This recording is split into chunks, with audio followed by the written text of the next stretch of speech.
جس کے ذریعے، جس کے کرنے سے اپنی روزی میں ہم بڑھوتری کر سکتے، بڑھا سکتے ہیں، یا جتنا ہم کماتے ہیں اس کے اندر برکت آ سکتی ہے۔ دونوں ہی باتیں ایک ساتھ بول رہا ہوں میں، ورنہ کچھ لوگ کہیں گے اب آپ نے تو اصول بتا دیے، ہم نے اس پر عمل کرنے کی کوشش کی، لیکن کچھ نظر تو نہیں آیا کہ تنخواہ 5 سے 6 ہزار تو آج تک نہیں ہوئی۔ تو میں رزق کے اصول بتاؤں گا، تنخواہ بڑھانے کے اصول نہیں بتاؤں گا۔ رزق میں اولاد بھی شامل ہے، اچھی صحت شامل ہے، دنیا کی نعمتیں اور مال بھی شامل ہے۔ تو رزق کے اصول، کیسے ہم رزق کمائیں، اور ساتھ میں جتنا آپ کماتے ہوں گے اللہ اس میں برکت بھی دے گا۔ یہ بات آپ نے دیکھی ہوں گی، میں بھی دیکھ چکا ہوں کہ وہ کچھ لوگ ہوتے ہیں جن کی تنخواہیں بڑی کم ہوتی ہیں، لیکن اللہ ایسی برکت دیتا ہے ان کی تھوڑی سی کمائی میں کہ وہ خود بھی اپنا کر لیتے ہیں، لوگوں کو صدقہ اور خیرات بھی کرتے ہیں، پڑوسیوں کی مدد بھی کرتے ہیں، اللہ کے دین پر بھی خرچ کرتے ہیں، حالانکہ بہت قلیل تنخواہیں، بہت تھوڑی تھوڑی تنخواہیں ہوتی ہیں۔ یہ بات میں نے خود دیکھی ہے۔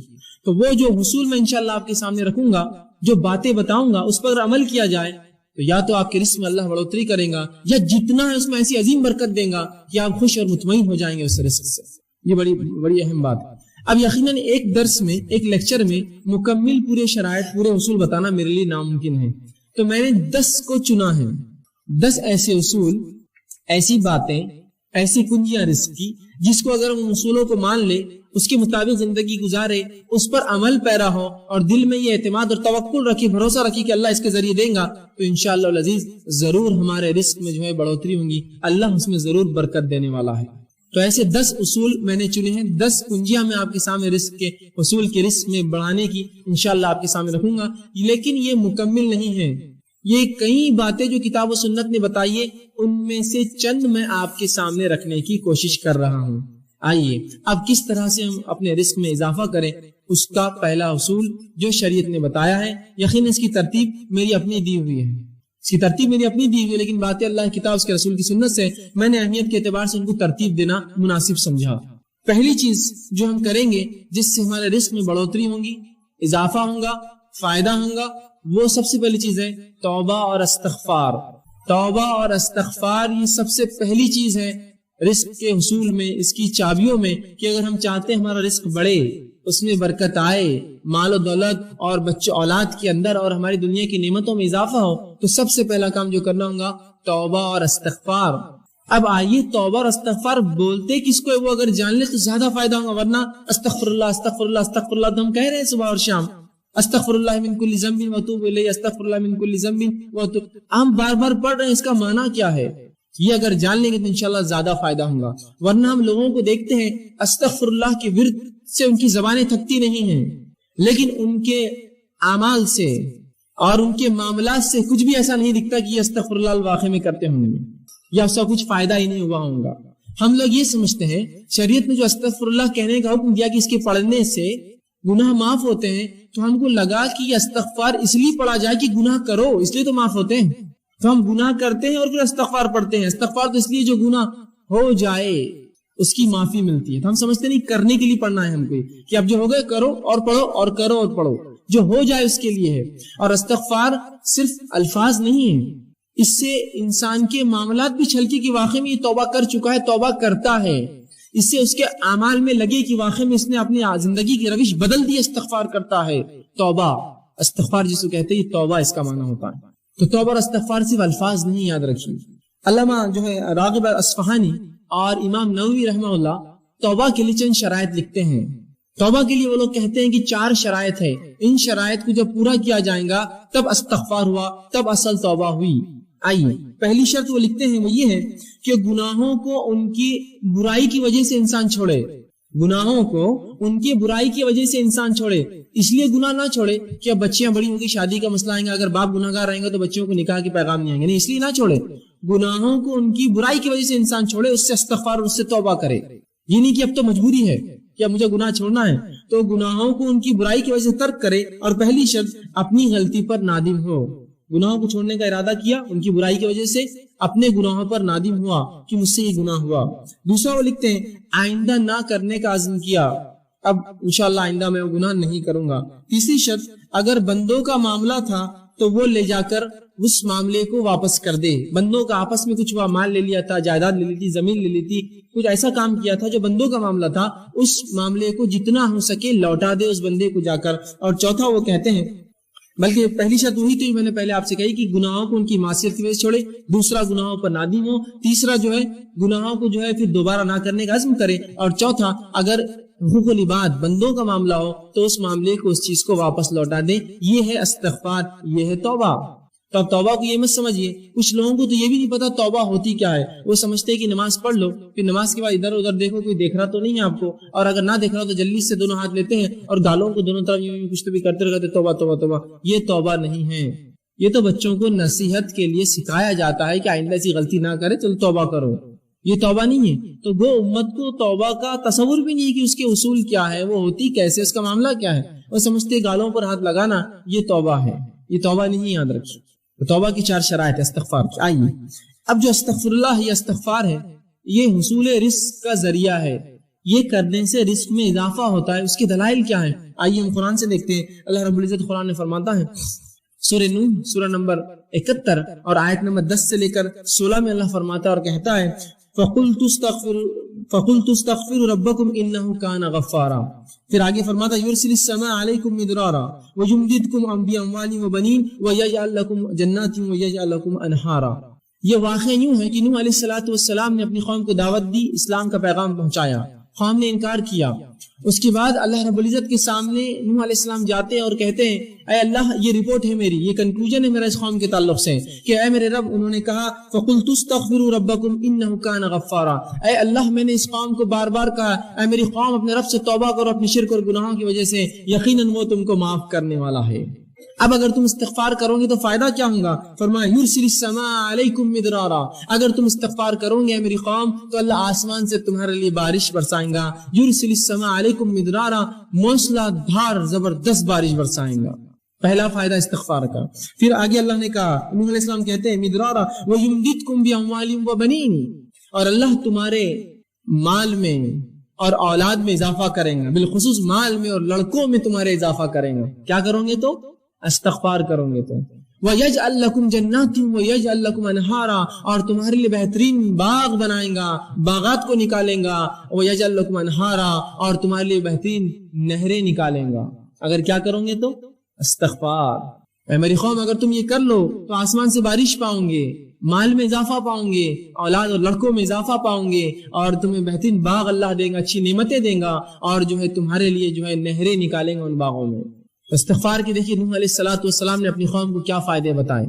یہاں کہا پورے رزق میں جو چیزیں آتی ہے، بارش کا برسنا ایک بنیادی اصول ہے رزق کے لیے. آج بھی اگر انسان ٹیکنالوجی میں اور کسی بھی چیز میں جتنی ہی آگے بڑھ چکی ہو، لیکن آج بھی آسمان کی طرف نگاہ سب کی ہوتی ہے. اگر بارش نہ برسے اور آپ کہیں گے کہ بھائی مجھے کیا فرق پڑتا ہے، میں تھوڑی کاشتکار ہوں، آپ کاشتکار نہ بھی ہو تو جب آپ بازار سبزی خریدنے جائیں گے تو آپ کہیں گے واقعی میں بارش نہ ہونے کا نقصان ہے. تو رزق بڑھاتا ہے اللہ رب العزت انسانیت کے لیے، توبہ اگر قوم کرے تو. یہاں اللہ رب العزت دیکھیے کہ فرما رہا ہے کہ اگر توبہ کرو تو بارش برسائیں گا، اور اس کے بعد فرمایا کہ وہ تم کو مال میں اور اولاد میں اضافہ دیں گا. تو اگر اصول رزق، اگر ہم مال میں بڑھوتری چاہتے ہیں، اولاد میں اضافہ چاہتے ہیں، استغفار کریں. حسن بصری رحمہ اللہ یہ کبار تابعین میں سے ہے. ان کے پاس ایک شخص آیا اور کہا، حسن ہمارے علاقے میں قحط سالی ہے، میں کیا کروں؟ تو کہا استغفار کر، توبہ کر. دوسرا شخص آیا، کہا اے حسن مجھے رزق میں تنگی ہے، مال میں تنگی ہے، کیا کروں؟ تو کہا جا استغفار کر. تیسرا شخص کہا اے حسن میرے باغ سوکھ چکے ہیں، میں کیا کروں اس کے لیے، حل بتاؤ شرعی، استغفار کر. ایک شخص آیا اور کہا کہ مجھے اولاد نہیں ہے، لڑکے نہیں ہیں، کیا کروں؟ تو کہا جا استغفار کر. تو ان کے شاگردوں نے پوچھا، اے استاد، اے حسن بصری، تم نے 4 لوگ آئے، 4 سوال کیا، اولاد نہیں، کسی نے کہا قحط کا کہا، کسی نے کہا باغ میں میرے جو ہے سوکھا پڑ چکا ہے، اور کسی نے مال کے تعلق سے کہا. تم نے سب کو ایک ہی جواب دیا، استغفار کرو، استغفار کرو، استغفار کرو. تو کہا میں نے کوئی بات اپنے دل سے تھوڑی کہی ہے. اور فوراً انہوں نے قرآن کی اس آیت کو تلاوت کی، قُلْتُ اسْتَغْفِرُوا رَبَّكُمْ إِنَّهُ كَانَ غَفَّارًا يُرْسِلِ السَّمَاءَ عَلَيْكُمْ مِدْرَارًا، کہ تم اے میری قوم تم اللہ سے توبہ کرو، استغفار کرو، وہ تم پر موسلادھار بارش دیں گا. تو اگر ہم بارش چاہتے ہیں استغفار کریں، ہم مال چاہتے ہیں استغفار کریں، اولاد چاہتے ہیں استغفار کریں جو بے اولاد ہے، اور اگر جنت یا اس کا باغ سوکھ رہا ہے، اگر اسے مال نہیں آتا جبکہ آس پاس آتا ہے، استغفار کرے. تو یہاں حصول رزق کے لیے، رزق میں بڑھوتری کے لیے، اولاد میں بڑھوتری کے لیے، بارش کے ہونے کے لیے، اپنے باغ اور اپنی تجارت میں فائدے کے لیے استغفار رسول بتایا گیا ہے. توبہ کرو اپنے رب سے، توبہ کی چاروں شرائط کے ساتھ. نہیں تو میں استغفر اللہ استغفر اللہ استغفر اللہ تو کر رہا ہوں، لیکن انہی استغفر اللہ کے دوران میں گناہ کرتا ہوں. استغفر اللہ کی تسبیح چل رہی، کسی کا فون آیا جھوٹ بول دیا. کہاں آپ نے توبہ کی اپنے رب سے؟ استغفر اللہ تو پڑھ رہا ہوں، لوگوں کو دھوکہ دے رہا ہوں. کہاں آپ نے استغفر اللہ کیا؟ آپ نے معنی ہی نہیں سمجھا آپ نے اس کا. تو صحیح معنوں میں اگر استغفر اللہ ہم کریں گے تو اس کا فائدہ انشاءاللہ عزیز ہمیں زبردست ہوگا. مال میں اضافہ، اولاد میں اضافہ، کھیتی باڑی میں ہمارے اضافہ، تجارت میں اضافہ، بہت اس کے فائدے اللہ بارش دیں گا. آئیے اللہ کے رسول صلی اللہ علیہ وسلم فرماتے ہیں، مسند احمد اور ابو داؤد کی روایت ہے، عبداللہ ابن عباس رضی اللہ عنہ اس حدیث کے راوی، اور وہ کہتے ہیں اللہ کے رسول صلی اللہ علیہ وسلم فرمایا، تم جس نے کثرت سے اپنے گناہوں کی توبہ کی، جس نے کثرت سے استغفار کیا، اے اللہ مجھ سے گناہ ہو رہے مجھے معاف کر، کثرت سے. اور اللہ کے رسول دن میں سے 70 سے زائد مرتبہ توبہ اور استغفار کرتے. ایک روایت میں 100 سے زائد مرتبہ. نبی اکرم صلی اللہ علیہ وسلم گناہ نہیں کرتے تھے. یہ قوم کو تعلیم تھی کہ جب تمہارا نبی معصوم ہونے کے بعد اتنا استغفار کرتا ہے تم اس سے زیادہ کرو. تو توبہ اور استغفار کر دیا اللہ کے رسول. تو کہا کہ جو کثرت سے اللہ سے اپنے گناہوں کی توبہ کرے، استغفار کرے، پہلا فائدہ اللہ اس کو ہر غم سے نجات دیں گا. اللہ اس کو ہر غم سے، کس کو آج غم نہیں اور پریشانی نہیں، غم اور پریشانی سے نجات چاہیے، استغفار کرے. دوسرا فرماتے ہیں ہر مشکل سے باہر نکال دے گا اسے. توبہ کی فائدے تو دیکھیے آپ، ہم تو رزق کے اصول دیکھ رہے ہیں لیکن فائدے دیکھیے، غم سے نکال دیں گا، مشکلات کو دور کر دیں گا اور اس کو باہر نکال دیں گا. تیسرا فرمایا وہاں سے رزق دیں گا جہاں سے سوچا بھی نہیں ہوگا، اس کے گمان بھی نہیں ہوگا مجھے رزق ملے گا، اور رب اس کو وہاں سے رزق اٹھا کر دے دے گا. کس وجہ سے؟ توبہ کرے کثرت سے اپنے گناہوں کے لیے، ان کے شرائط کے ساتھ. تو وہاں سے اللہ رزق دیں گا اس شخص کو جہاں سے اس نے گمان بھی نہ کیا. کون؟ جو کثرت سے استغفار کرے، توبہ کرے اپنے گناہوں کے تعلق سے. یہ تھا پہلا اصول، پہلی شرط. آئیے دوسرا اصول کیا ہوگا؟ دوسری چیز جو کتاب و سنت میں ہم پاتے ہیں جس کے تعلق سے بکثرت روایتیں آتی ہیں، جس کے کرنے سے رزق میں اضافہ ہوتا ہے، اللہ کا تقوی. اب جو میں آگے بڑھتا جاؤں گا آپ یہ مت سوچئے یار یہ تو اپنے سے ہونے والا نہیں ہے، یہ تو ہونے والا نہیں ہے، اس سے ہٹ کر کچھ بتاؤ. ایسی آدمی کی مثال تو وہ ہے کہ اس کو ایک مرض اور بیماری ہے، بیماری کا علاج ڈاکٹر دیتا ہے، وہ کہتا ہے یہ دوا تو مجھ سے نہیں کھا جائیں گے، کچھ اور بتاؤ. تو وہ کہے جاؤ پھر مر جاؤ، اس کے علاوہ کوئی حل نہیں تمہارے لیے. شریعت جو حل دے رہی وہ یہ ہے. اب آپ بولیں گے میرے کو تقویٰ نہیں جمے گا، میرے سے استغفار تو ہونے والا ہے نہیں، تو پھر یاد رکھیے آپ اپنے ہاتھوں سے اپنی جان لے رہے تو میں اس معاملے میں کیا کروں، کہاں سے حل لائے. ٹھیک ہے، تو یہ بات بڑی اہم ہے، آپ اس کو پکڑ لے. شریعت کے پاس حل ہے، اگر آپ نہ لینا چاہیں یہ آپ کی مرضی ہے، شریعت نے حل دے دیا. اب آپ ان کو چھوڑ کر 1000 جگہ سر پٹکیے، یاد رکھیے واپس لوٹ کر یہیں آنا پڑے گا. اصول یہی ہے.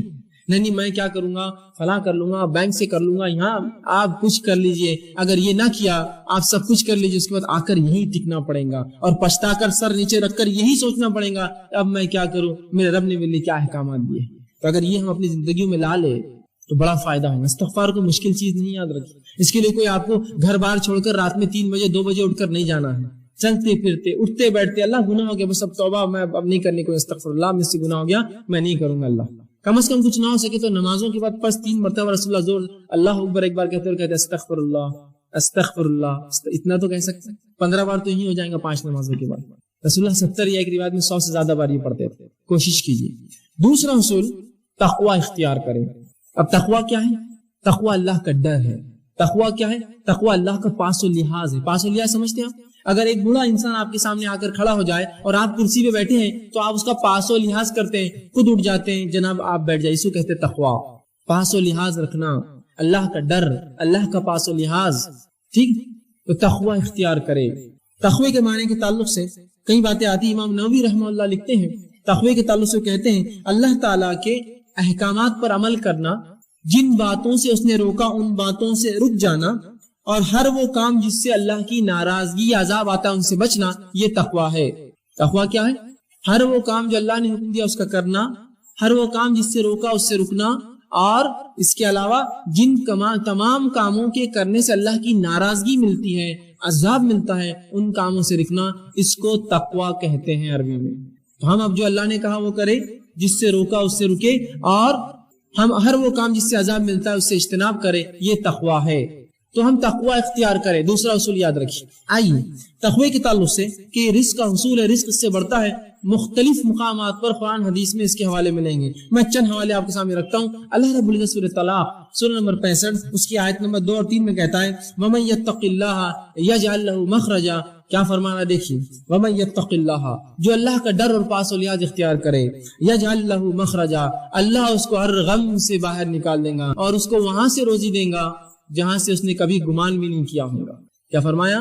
وَمَن يَتَّقِ اللَّهَ يَجْعَل لَّهُ مَخْرَجًا، جو اللہ پر جو ہے اس کا تقوی اختیار کرے گا اللہ اس کو ہر غم سے نجات دے گا اور وہاں سے روزی دے گا جہاں سے اس نے سوچا بھی نہ ہوگا، گمان بھی نہیں کیا ہوگا، اس کی عقلیں گئی بھی نہیں ہوں گی وہاں تک. صرف ایک عمل کیجئے، تقوی اختیار کیجئے، زبردست عظیم فائدے کہ وہاں سے رزق دیں گا جہاں سے سوچا نہ ہوگا اور ہر غم سے اس کو نجات دیں گا.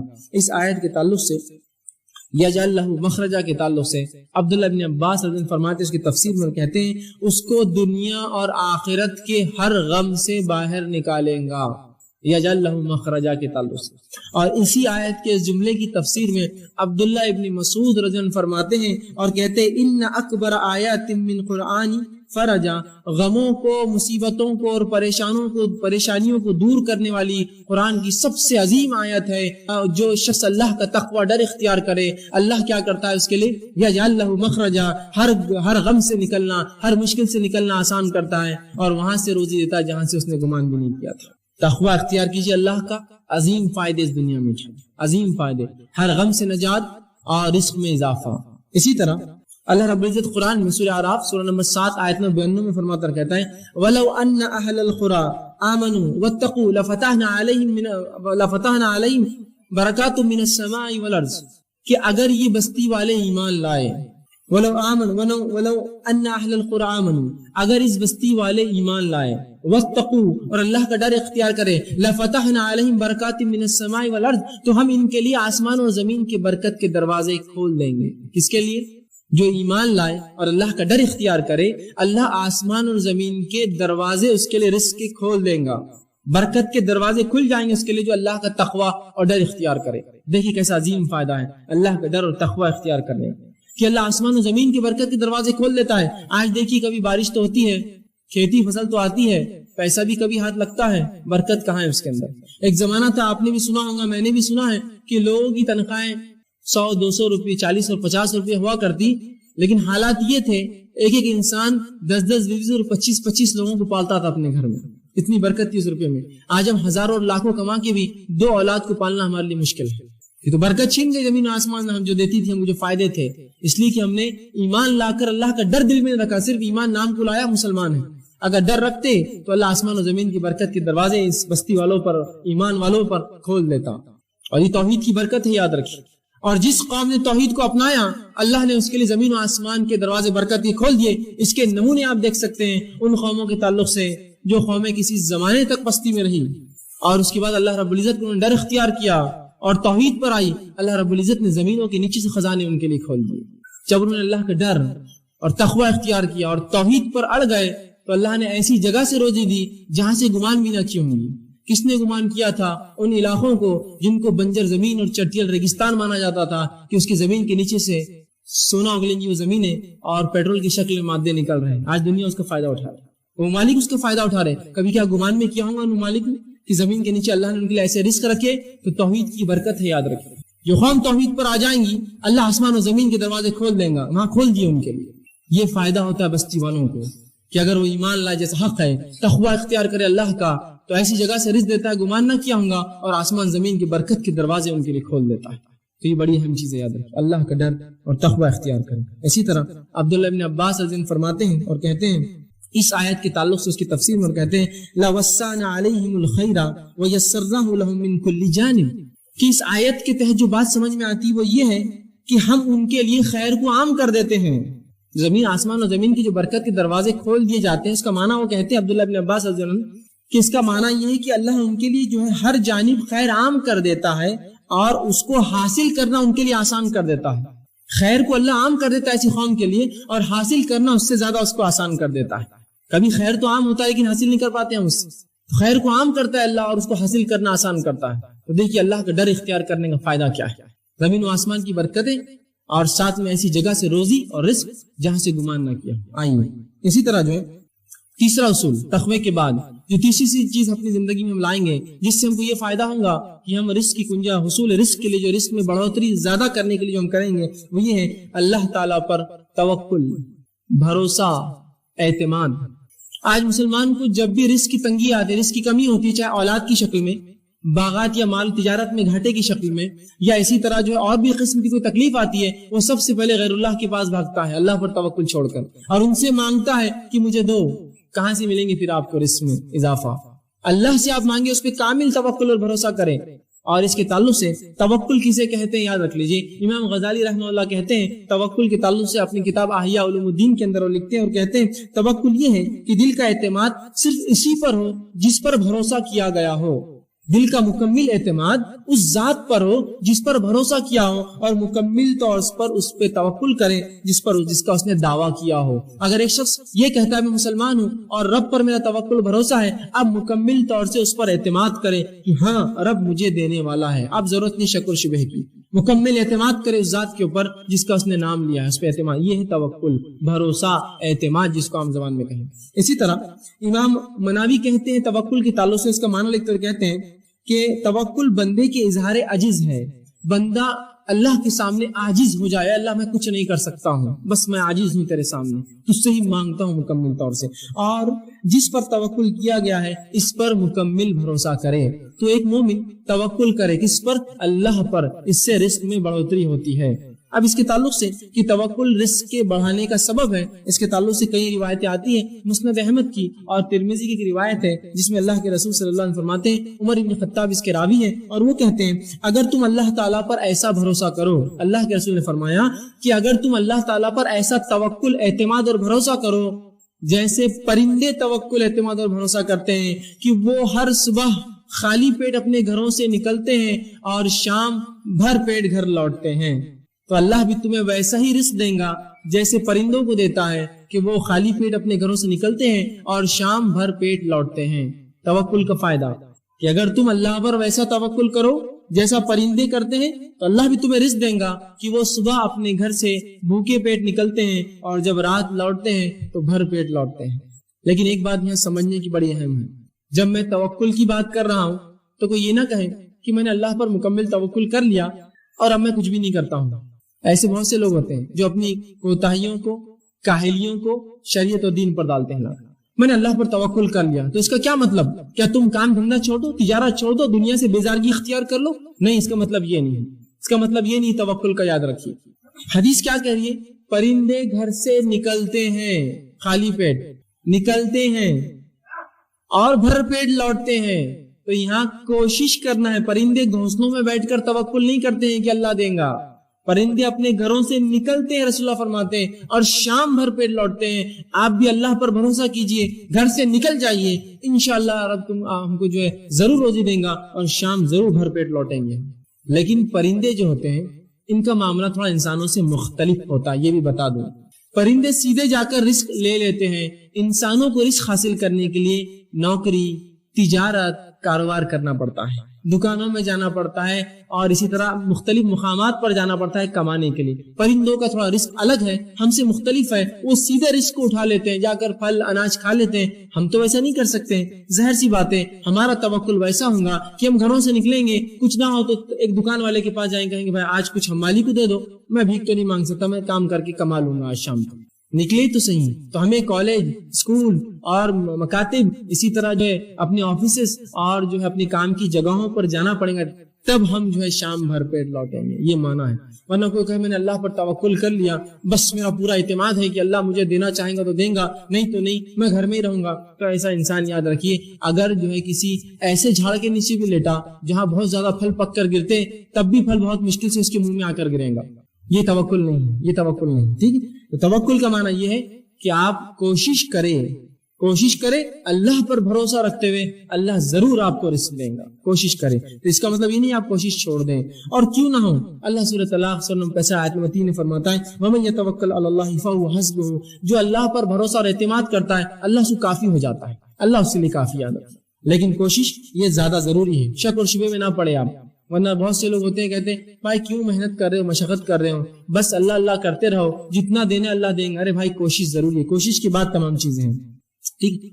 اللہ کے رسول صلی اللہ علیہ وسلم کے پاس ایک شخص آیا، ابن حبان کی روایت ہے، عمر بن امیہ رضی اللہ راوی ہے، وہ کہتے ہیں کہ رسول اللہ صلی اللہ علیہ وسلم کا ایک شخص آیا اور اس نے کہا اللہ کے رسول میں اپنی اونٹنی کو کھلا چھوڑ دیتا ہوں اور اللہ پر توکل کرتا ہوں، بھروسہ کرتا ہوں۔ رسول اکرم نے کہا نہیں، تو اس کے گھٹنے کو پہلے باندھ دے پھر اللہ پر توکل کر۔ سمجھے آپ توکل کا معنی؟ تو کوشش کر لے اس کو بچانے کی، کیوں بھاگ کر نہ جائے، پھر اللہ پہ بھروسہ کر۔ تو اونٹنی کو کھلا چھوڑیں گے اور اللہ پہ بھروسہ کریں گے تو بھاگ جائیں گے۔ پھر تو جو تیرے ماتحت کوشش ہے وہ کر لے کہ اونٹنی کے گھٹنے کو باندھ دے، پیر کو باندھ دے، پھر اللہ پر بھروسہ کر، پھر انشاءاللہ العزیز جو ہونا ہے وہ اللہ کرے گا۔ لیکن یہ نہیں کہ آپ کو کوشش نہ کرو اور کہیں میں نے اللہ پر توکل کر لیا، اب اللہ میرا رزق میرے گھر میں بھیج دیں گا، میں بیٹھا رہوں گا، ایسا نہیں ہونے والا۔ یاد رکھیں پرندے نکلتے ہیں اللہ پر بھروسہ کر کے، شام بھر پیٹ لوٹتے ہیں۔ نکلیے، کوشش کیجئے، جائیے تو یہ معاملہ ہوگا۔ لیکن ہمارے پاس ایک عجیب مسئلہ ہے، ہم نے کام کو چھوٹے اور بڑے معاملوں میں تقسیم کر دیا، چھوٹے کام اور بڑے کام، اور شریعت نے جہاں اچھا اور برا نہیں کہا، اچھے کام اور برے کام بھی ہم نے کر لیا۔ کوئی کام جب تک حلال ہو اچھا اور برا نہیں، تو سب اچھے ہیں، اگر حلال ہے تو اچھا ہے۔ کوئی انسان اگر جوتا بھی اگر سیتا ہے تو وہ بھی اچھا کام کرتا ہے، کوئی غلط نہیں۔ ہاں اگر کوئی بہت کماتا اور حرام کام کرتا ہے تو وہ کام غلط ہے، بلکہ اس کے کہ اس نے حلال کام کرا ہے، جوتا سی رہا ہے، جھاڑو مارتا ہے، حمام اور پیخانے لوگوں کی صاف کرتا ہے، وہ حلال کام ہے اس کے لیے، بلکہ اس کے کہ حرام کام کرے۔ لیکن ہمارا مسئلہ یہ، وہ ڈگری وہ پوسٹ ملی تو میں جاؤں گا، نہیں تو میں کام نہیں کروں گا۔ پھر ایسے لوگوں کے لیے توکل اور بھروسہ اور تقویٰ کچھ کام نہیں آنے والا۔ یہاں نکلنے کے معنی میں آپ جائیے، کوشش کیجیے۔ آپ کوشش نہیں کریں گے اور بولیں گے میں سیدھا جاؤں اور ایک مالدار انسان بن جاؤں، تو یہ ہونے والا ہے نہیں۔ کوشش کیا ہے اس کے لیے؟ اور ہر شخص جو کسی زمانے میں مالدار ہوتا ہے، کسی زمانے میں کہانی پوچھی وہ غریب بھی تھا، چھوٹی چھوٹی کوشش کی اور اسی کوشش میں بڑھتا رہا، اللہ نے اس کو برکت دی۔ سمجھ رہے آپ بات؟ تو کوشش کیجیے، چاہے کام کوئی بھی ملے، حلال ہے، کرنے میں شرمائیے مت، بڑھ جائیے آگے، اس کو بڑھ کر کیجیے، انشاءاللہ عزیز آپ کو دنیا اور آخرت کے فائدے ہوں گے انشاءاللہ۔ ٹھیک ہے، چوتھی چیز جو ہم کو کرنا پڑیں گے رزق کو بڑھانے کے لیے وہ ہے صلہ رحمی۔ صلہ رحمی بڑی اہم چیز ہے، یاد رکھیے۔ صلہ رحمی کا معنی ہوتا ہے رشتوں کو جوڑے رکھنا، رشتوں کو جوڑے رکھنا، ٹھیک ہے۔ حافظ ابن حجر اسقلانی رحمہ اللہ وہ لکھتے ہیں اس کے تعلق صلہ رحمی کے تعلق سے، اور کہتے ہیں کہ صلہ رحمی سے مراد رشتہ داری ہے، اور رشتہ دار سے مراد وہ لوگ ہیں جن میں باہمی نسبتی تعلق ہو، چاہے پیدائش سے تعلق بنا ہو، چاہے نکاح سے تعلق بنا ہو، نسبتی اس سے تعلق ہو، چاہے پھر وہ وارث ہو یا نہ ہو، محرم ہو یا نہ ہو، وہ اس کا رشتہ ہے۔ مثال کے طور پر کچھ لوگ وارث ہوتے ہیں رشتہ دار، مثال کے طور بیٹے اور بیٹیاں یہ وارث ہیں اور ساتھ میں محرم بھی، لیکن کچھ لوگ غیر محرم بھی ہوتے ہیں جو آپ کے رشتہ دار ہوتے ہیں، ایسا آپ کی جو ہے چچیری بہنیں اور پھپھیری بہنیں اور خلیری بہنیں، وہ آپ کی محرم نہیں لیکن رشتہ دار ہے۔ تو یہ تمام رشتے جو انسان پیدائش سے لاتا ہے اور تمام رشتے جو اس کے نکاح کی بات بنتے ہیں، یہ ہے اس کے رشتہ دار، اور ان سے صلہ رحمی کرنا، رشتوں کو جوڑے رکھنا، خام و خواہ کے نہیں توڑنا۔ لیکن آج ہم دیکھتے ہیں لوگ خطا رحمی کرتے ہیں، رشتوں کو توڑ دیتے ہیں آسانی سے۔ بھائی چچا ہے بات نہیں کرتا، یہ ہے بات نہیں کرتا، ان کے پاس جاتا نہیں، ان سے ملتا نہیں، ان کے پاس کھاتا نہیں، رشتے مت توڑیے خام و خواہ کے۔ صلہ رحمی کے آئیے فائدے سن لیجیے۔ اللہ کے رسول صلی اللہ علیہ وسلم فرماتے ہیں، اب جو ہے بخاری کی روایت ہے، ابو ہریرہ رضی اللہ عنہ اس حدیث کے راوی کہتے ہیں آپ صلی اللہ علیہ وسلم فرمایا جو شخص اپنے رزق میں کشادگی چاہتا ہے اور اپنی عمر میں اضافہ چاہتا ہے وہ صلہ رحمی کرے۔ جو شخص اپنے رزق میں کشادگی، روزی میں بڑھوتری چاہتا ہے اور عمر میں برکت اور اضافہ چاہتا ہے وہ صلہ رحمی کرے، رشتوں کو باقی رکھے، خام و خواہ رشتے نہ توڑے۔ آئیے دوسری روایت، انس بن مالک رضی اللہ عنہ فرماتے ہیں، بخاری کی روایت ہے، فرماتے ہیں رسول اللہ نے کہا جو شخص یہ چاہتا ہے کہ اس کے رزق میں وسعت ہو، کشادگی ہو اور عمر میں بڑھوتری اللہ بڑھائے تو وہ صلہ رحمی کرے، رشتوں کو باقی رکھے، خام و خواہ رشتے نہ توڑے۔ اسی طرح مسند احمد اور ترمذی کی ایک روایت ہے جس میں اللہ کے رسول صلی اللہ علیہ وسلم فرماتے ہیں، ابو ہریرہ رضی اللہ عنہ اس حدیث کی بھی راوی ہے، وہ کہتے ہیں اللہ کے رسول نے فرمایا اپنے قرابت داروں کے تعلق سے معلومات حاصل کیا کرو، اپنے رشتہ داروں کے بارے میں معلومات لیا کرو، اس لیے کیا فرماتے ہیں تاکہ تم صلہ رحمی کر سکو، تاکہ ان سے رشتے باقی رکھ سکو۔ بلا شبہ، بغیر شک کے صلہ رحمی سے خاندان میں محبت، صلہ رحمی کرنے سے خاندان میں محبت، مال میں کثرت اور عمر کے اندر اضافہ ہوتا ہے۔ صلہ رحمی کرنے سے خاندان میں محبت، مال میں کثرت اور کیا ہوتا ہے؟ عمر میں اضافہ ہوتا ہے۔ تو ہمیں بھی چاہیے ہم صلہ رحمی کریں۔ اسی طرح طبرانی کی ایک روایت ہے جس میں آپ صلی اللہ علیہ وسلم فرماتے ہیں اور صلہ رحمی کا ایک ایسا عظیم فائدہ بتاتے ہیں، حضرت علی رضی اللہ عنہ حدیث کے راوی وہ کہتے ہیں جو شخص اس بات کو پسند کرے کہ اس کی عمر میں اضافہ ہو اور اس کے رزق میں وسعت ہو اور اس سے بری موت سے اللہ بچا لے اور دور کر دے، وہ صلہ رحمی کرے۔ جو شخص یہ چاہتا ہو کہ اس کے مال کی کثرت و مال بڑھے، عمر میں اضافہ ہو اور بری موت سے اللہ اس کو بچا لے، وہ صلہ رحمی کرے، رشتوں کو جوڑے رکھے۔ آئیے صلہ رحمی کا ایک اور فائدہ دیکھیے، عظیم فائدہ۔ رسول اللہ فرماتے، ابن حبان کی روایت ہے، ابو بکر رضی اللہ عنہ حدیث کے راوی ہیں، وہ کہتے ہیں اللہ کے رسول نے فرمایا تمام نیکیوں میں سب سے زیادہ جس نیکی کا جلدی بدلہ مل جاتا ہے وہ صلہ رحمی ہے۔ تمام نیکیوں میں سب سے جلدی جس نیکی کا بدلہ ملتا ہے وہ صلہ رحمی ہے، اور پھر فرماتے ہیں جس کا ثواب حاصل ہوتا ہے صلہ رحمی سے ملتا ہے، یہاں تک کہ جب کسی برے خاندان کے لوگ، نیک نہیں ہے، برے لوگ، برے خاندان کے لوگ اپنے رشتہ داروں سے صلہ رحمی کرتے ہیں تو اللہ تعالیٰ ان کے مالوں کو بڑھا دیتا ہے۔ کیا فرما رہے ہیں؟ سب سے جلدی بدلہ اگر کسی عمل کا دنیا میں ملتا ہے تو وہ صلہ رحمی ہے۔ حتیٰ کہ کوئی خاندان ہے جو نافرمان ہے اپنے رب کا، لیکن لوگوں کے رشتے، اپنے رشتوں کو باقی رکھتا ہے، تو اللہ اس کو دنیا میں یہ بدلہ دیتا ہے کہ اس کے مال کو بڑھا دیتا ہے۔ حالانکہ لوگ گنہگار ہیں، لیکن بدلہ کیا مل رہا ہے دنیاوی صلہ رحمی کا؟ کہ مال کو بڑھا دیتا ہے، ان کی اولاد کی تعداد بڑھا دیتا ہے، مال میں اضافہ کرتا ہے، اولاد میں اضافہ کرتا ہے، ہوتا ہے، اور کسی بھی صلہ رحمی کرنے والے کا خاندان محتاج نہیں رہ سکتا، چاہے گناہگار کیوں نہ ہو۔ صلہ رحمی کرتا ہے تو انشاءاللہ العزیز محتاج کبھی نہیں ہوگا، محتاج نہیں ہوگا۔ آج کے اس دور میں ہم سمجھتے ہیں خطا رحمی کرنے سے محتاجی دور ہوگی، ہے نا؟ ارے یار رشتے رکھیں گے تو مانگنے آ جائیں گے، رشتے دار مانگیں گے، پیچھے یہ کریں گے، رشتے توڑ دو، توڑیں گے تو نہیں، رشتے جوڑیے، اضافہ ہوگا رزق میں، اولاد میں اضافہ ہوگا، اور سب سے جلدی بدلہ اگر کسی نیکی ملتا ہے تو وہ صلہ رحمی یاد رکھیے۔ تو صلہ رحمی میں آگے بڑھیے، رشتوں کو جوڑیے۔ پانچواں اصول جس پہ ہم عمل کرنے کی کوشش کریں گے، جس سے رزق میں اضافہ ہوتا ہے، وہ یہ ہے اللہ تعالیٰ کی راہ میں خرچ کرنا۔ اللہ تعالیٰ کی راہ میں خرچ کرنا، اللہ نے جو مال دیا ہے۔ اب دیکھیے ایک بات، جب بھی خرچ کرنے کی بات آتی ہے تو لوگ مالداروں کی طرف دیکھتے ہیں، بھائی تمہارے لیے بات ہے، ہمارے لیے تو نہیں ہے۔ ایسا ہوتا ہے، جب بھی خرچ کرنے کی بات آئی، بھائی یہ تو تمہارے لیے، ہم تو اس سے بری ہیں، بری نہیں ہے کوئی بھی اس سے۔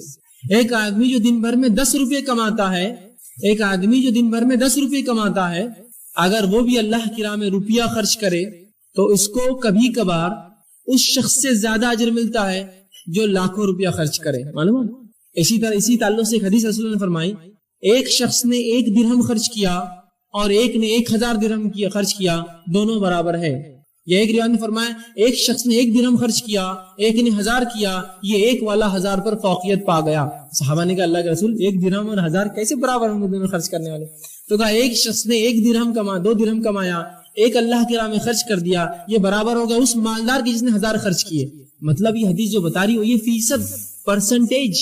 اگر میں روز دن بھر میں 1,00,000 روپیہ کماتا ہوں تو کیا میں 50,000 خرچ کرنے کا دل ہے میرا؟ لیکن وہیں اگر ایک غریب دن میں 10 روپے کماتا اور دیکھتا میرا پڑوسی ایک انسان اس کو آج کچھ بھی کمائی نہیں، لے 5 تیرے اور 5 میرے، آدھی تنخواہ اللہ کی راہ میں خرچ کر دی اس نے، کیا ثواب ہے اس کا؟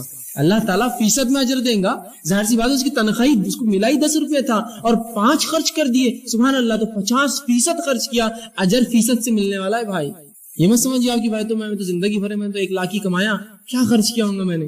نہیں، آپ کا فیصد کیا تھا بھائی؟ اگر لاکھ میں سے 25,000 خرچ کیے تو آپ نے 25% دولت اللہ کے نام میں خرچ کر دی۔ اور کبھی کبھار مال و دولت والوں کو اتنی توفیق نصیب نہیں ہوتی کہ فیصد میں اپنے مال سے نکالے۔ تو آپ یہ مت سمجھیے کہ خرچ آئے تمہیں مالدار تم لوگ دیکھو، نہیں، ہر آدمی خرچ کرے گا۔ ایک جذبہ پیدا کیجیے اپنے اندر خرچ کرنے کا اللہ کے نام میں، کہ اگر میں 10 روپیہ دن میں کماتا ہوں، کوشش کروں کہ 1 روپیہ خرچ کروں جو کہ 10% میرے مال کا اور کمائی کا ہوگا، اللہ یقیناً اجر دے گا۔ معلوم، خرچ کیجیے اللہ کے نام میں، جذبہ پیدا کیجیے۔ مالداری اور غریبی خرچ میں آڑ نہیں بنتی، اصل چیز نیت ہے جو خرچ میں آڑ بنتی ہے۔ اصل غنا اللہ کے رسول فرماتے اصل مالداری دل کی مالداری، دل سے مالدار آدمی، مال سے نہیں۔ ایک آدمی تو مال سے کروڑپتی ہے لیکن بازو والے کے پیسے پہ اس کی نظر رہتی جب وہ نوٹا نکالتا ہے، اور ایک آدمی غریب ہے لیکن اس کو کسی کے مال کے اوپر اس کی نظر نہیں ہے، اللہ اس کو دے رہا، وہ کما رہا، میں اپنا کما رہا ہوں۔ تو غنا، مالداری تو اصل دل کی مالداری ہوتی ہے، پیسے اور نوٹوں سے انسان مالدار نہیں ہوتا۔ کبھی تو کچھ لوگ پیسے کما کے اور غریب بن جاتے ہیں، کہ پہلے جو ہے کھاتا پیتا تھا، اب پیسے خوب کما رہا تو اب صرف چنے پہ گزارا کرتا ہے، اس لیے کہ وہ اور جمع کرتا ہے۔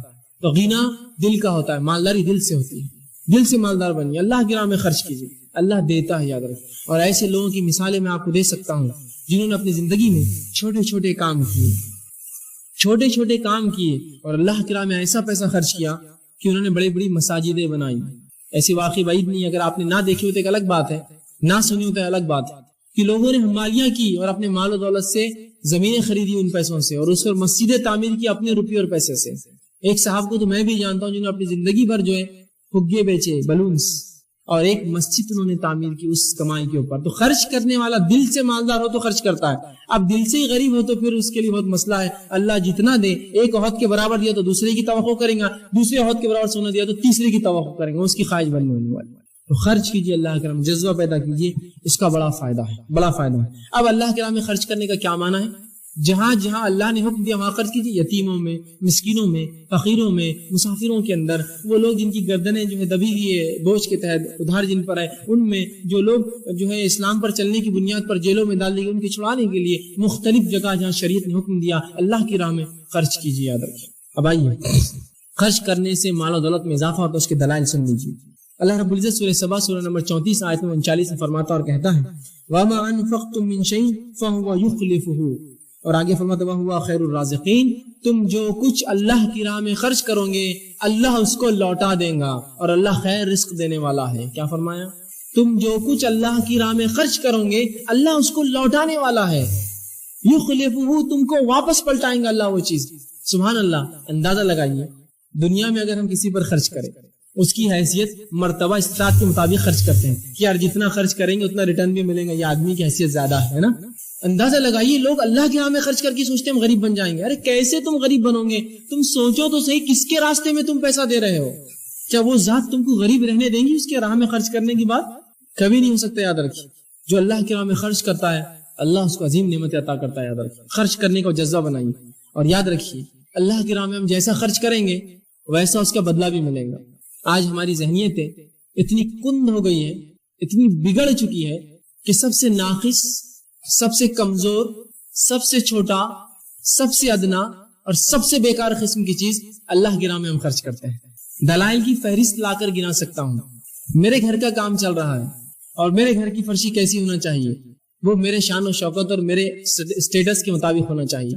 وہیں کوئی کہے کہ بھائی اللہ کی راہ میں کچھ اگر آپ دے دیتے، ایک مسجد، ایک مدرسہ یا دینی کچھ کام ہو رہا ہے، ایک فرشی دے دیجئے، تو وہ کہتا ہے کہ فلاں دکان پہ جاؤ، اس کو فون کر کے بولتا ہے 3rd گریڈ کی سب سے ناقص فرشیاں ہو تو نکال کر دے دو، اس لیے کہ مسجد میں لگنا ہے۔ میرے گھر کا اگر نل ہو تو سب سے اچھا ہو، کروم پالش ہو، پیتل کا ہو، اس لیے کہ لوہے کا ہوتا ہے تو وہ کھلتا نہیں ہے جلدی۔ اگر مسجد میں کوئی آیا کہ ہمیں نل چاہیے تو بھائی وہ 4, 10, 5 روپے کے لوکھنڈی نل لے لیجئے، جس کو فجر میں لوگ پتھروں سے کھولتے ہیں اس لیے کہ وہ ٹائٹ ہو جاتے ہیں، اس کو مارنا پڑتا ہے کھولنے کے لیے۔ یہ اللہ کی راہ میں تو تم جو دو گے اس کی راہ میں وہ پلٹا کر اللہ دیں گا، پھر اللہ بھی سب سے ناقص، سب سے فالتو، سب سے ادنا، سب سے بیکار والی چیز ہم کو لوٹا کر دیتا ہے، اس لیے کہ اس کی راہ میں وہی ہم نے دیا ہے۔ جو دو گے وہ پاؤ گے۔ ایک آدمی ہے جو مال و دولت میں اچھا امیر آدمی ہے، اس کے اگر وہ آپ کے گھر آیا تو آپ کیسا خرچ کرتے ہیں اس پہ؟ ارے یار اس کی حیثیت بہت ہے، کل اس کے گھر جائیں گے تو اپنے کو ملے گا، کرو خرچ۔ تو اللہ کی راہ میں خرچ کرنے کو ہوتا جو دنیا کو کھلاتا ہے، جس نے ہم کو دیا اور جو آگے بھی دیں گا، اس کے راہ میں تم ہلکا ہوتے، اور جیب میں جب ہاتھ ڈالتے ہیں، جب اللہ کے راہ میں خرچ کرنے کا معاملہ آیا تو اگر موٹا سکہ آتا ہے تو اس کو چھوڑ کے پتلا ڈھونڈتے ہیں اس کے اندر سے کہ تو یہ موٹا 5 کا ہو گیا ہوں گے، اس کو چھوڑ دو نیچے، لیکن اس سے پتلا اور اس سے چھوٹا اگر کوئی مل جائے تو وہ اللہ کی راہ کے لیے۔ لیکن وہیں ہزاروں روپیے یا 1000 کی نوٹ جو سب سے بڑی نوٹ ہے آج ہمارے علاقے کے اندر، یہ نوٹ بھی چھوٹی لگتی ہے جب دوستوں کے ساتھ ہوٹلوں میں جاتے ہیں اور بازاروں میں گھومتے ہیں۔ 1000 روپیے دوستوں کے لیے کیا میں خرچ کر پاؤں گا؟ تو شرمندگی کی بات ہے، صرف 1000 روپیے اور میرے 5 دوست میرے ساتھ گھوم رہے ہیں۔ اور وہی اللہ کی راہ میں سب سے ناقص، تھوڑا اپنی ذہنیت کو بدلنے کی زبردست ضرورت ہے۔ اللہ کی راہ میں سب سے اچھا، سب سے بہتر، اس لیے کہ جس کی راہ میں خرچ کر رہا ہوں یخلفہ، وہ پلٹانے والا ہے مجھ پر، اور اللہ جب پلٹائیں گا تو بہرحال اس کا کیا معاملہ ہوگا۔ اندازہ لگائیے، ایک مالدار کو آپ نے تحفہ دیا، کیا اس سے آپ وہی تحفے کی امید کرتے ہیں؟ ارے نہیں بھائی، وہ تو اپنی حیثیت کے حساب سے تحفہ لائیں گا آپ کے زبردست۔ تو اللہ دنیا میں بھی پلٹائیں گا، آخرت میں پلٹانے والا ہے۔ کہا کہ تم جو کچھ خرچ، وما انفقتم من شیء، تم اے مسلمانوں جو کچھ خرچ کرو، یخلفہ شیء فهو یخلفہ، اللہ تمہیں لوٹا دے گا، وہو خیر الرازقین، اور وہ بہتر رزق دینے والا ہے۔ خرچ کیجیے اللہ کے راہ میں، اس کے بڑے ثواب ہیں۔ اسی طرح ابن کثیر رحمہ اللہ اس کی تفسیر کرتے اس آیت کی اور کہتے ہیں تم جو بھی خرچ کرو گے اللہ دنیا اور آخرت میں اس کا بدلہ دے گا، اس کا وہ اس آیت میں وعدہ کر رہا ہے۔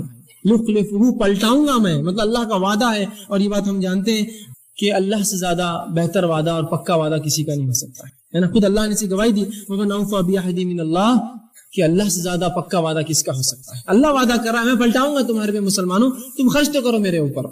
تو ہم جو کچھ اللہ کی راہ میں خرچ کریں گے اللہ وہ ہم کو پلٹا کر دینے والا ہے، یاد رکھیں وہ پلٹانے والا اللہ سبحانہ تعالیٰ، ٹھیک۔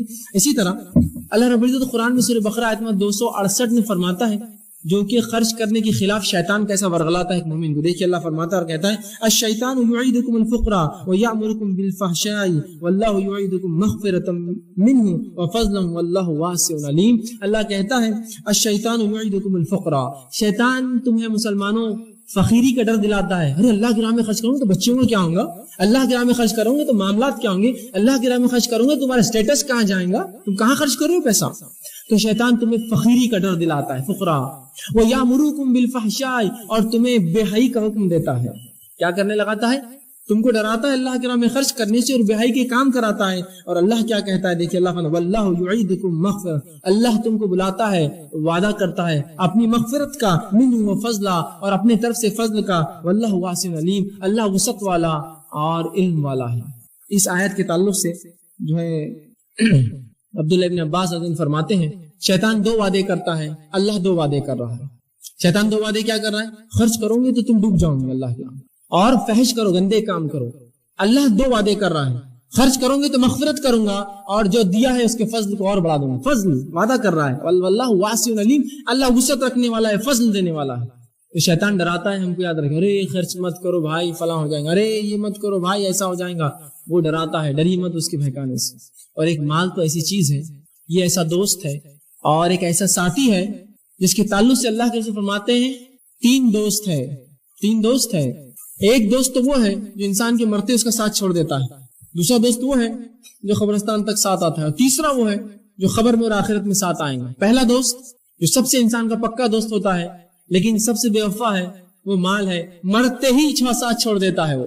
کیا آپ نے کبھی دیکھا کسی کی موت ہوئی اور اس کی تجوری، اس کے غلے، اس کے بینک بیلنس، اس کے جو ہے شیئرز اور اس کے سرٹیفکیٹس لے کے دفنائے گئے، اس کے ساتھ تیرے ساتھ نہیں ہوتا ہے۔ حتیٰ کہ اگر کوئی انسان مر جائے اور ہاتھ میں کوئی اس کے چاندی کی کوئی انگوٹھی رہ جائے جس کو نہلا رہے اور پھنس جائے تو لوگ کاٹ کر نکالتے ہوئے 80-90 روپے کی انگوٹھی بھی نہیں چھوڑتے ہیں، ایسا بے وفا ہے۔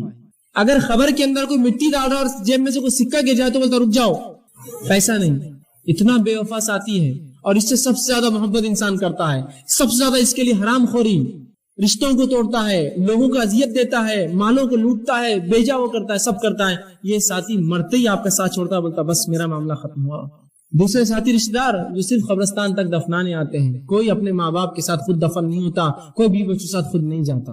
اور تیسرا وہ ساتھی ہے جو ہمارا سب سے کمزور ساتھی ہے، جس کو ہم سب سے ناقص دوست سمجھتے ہیں، جس کو ہم دوستی رکھنا بھی نہیں چاہتے، وہ اعمال ہے جو خبر میں بھی آئیں گے، جو آخرت میں بھی کام آئیں گے۔ یہ سب سے پکا دوست بنائیے اعمال، اللہ کے راہ میں خرچ کیجیے، ٹھیک۔ اسی طرح ابو ہریرہ رضی اللہ عنہ فرماتے ہیں، مسلم کی روایت ہے، اللہ کے رسول صلی اللہ علیہ وسلم نے فرمایا، بڑی زبردست بات کہی، اور دیکھیں کیا فرمایا، یا ابن آدم انفق علیک، اے آدم کی اولاد، اے آدم کے بیٹو، مجھ پر خرچ کرو، میں تم پر خرچ کروں گا، انفق علیک، میں تم پر خرچ کروں گا، تم مجھ پر خرچ کرو، تم میری راہ میں دو، میں تمہیں دوں گا۔ اب اندازہ لگائیے، اللہ کہہ رہا ہے تم میری راہ میں دو، میں تمہیں دوں گا۔ اللہ تو دور، اگر دنیا میں کوئی ایک مالدار انسان جو امین ہے، جو امانت دار ہے، آپ کو پتا ہے اور دھوکہ نہیں دیتا، وہ اگر آپ سے کہے کہ جاؤ خرچ کرو میرے نام سے، میں تم کو دوں گا، آپ بولیں گے بھائی تمہارا وعدہ ہے تو پھر تمہیں سب کچھ لوٹا دوں گا اللہ۔ تو یہ اللہ کہہ رہا ہے، اے آدم کی اولاد، حدیث قدسی ہے، تو میری راہ میں خرچ کر، میں تجھ پر خرچ کروں گا۔ اندازہ لگا جو اللہ خرچ کرنے کی بات کر رہا ہے، تو آپ ایک اورنگ آباد کے مالدار کی حیثیت دیکھیے، اگر وہ آپ سے کہے کہ میں تم پر خرچ کروں تو کیا سوچ رہے ہیں آپ؟ اگر مہاراشٹر کا سب سے مالدار انسان کرے میں تم پر خرچ کروں گا تو کیا سوچ رہے ہیں آپ اسے؟ 200-400 روپے نہیں بھائی، وہ تو بہت دیں گا۔ اور ہندوستان کا سب سے مالدار انسان کرے ارے میں تم پہ خرچ کروں گا، اور اگر دنیا کا سب سے مالدار انسان کہے کہ خرچ کروں گا تو کیا سوچ رہے ہیں؟ تو اندازہ لگائیے، جو رب ہے دنیا کو پالنے والا، جو رزق دینا، وہ کہہ رہا ہے میں تم پر خرچ کروں گا، کیا امید کرتے ہیں اس سے؟ کیا امید کرتے ہیں اس سے؟ تو اللہ کے راہ میں خرچ کیجیے، اللہ ہم پر خرچ کرے گا، زبردست آفر ہے اللہ کی طرف سے، ٹھیک۔ تو اللہ کے راہ میں خرچ کرنے کے بڑے فائدے ہیں۔ ایک حدیث بہرحال آتی ہے جس میں اللہ کے فرماتے ہیں ہر روز 2 فرشتے دنیا میں آتے ہیں، بخاری کی روایت ہے، ابو ہریرہ اس کے راوی، اور ایک کہتا ہے اللہ جو تیرے راہ میں خرچ کرے اس کے مال کو بڑھا، اور دوسرا کہتا ہے اللہ جو خرچ نہ کرے اس کے مال کو گھٹا دے۔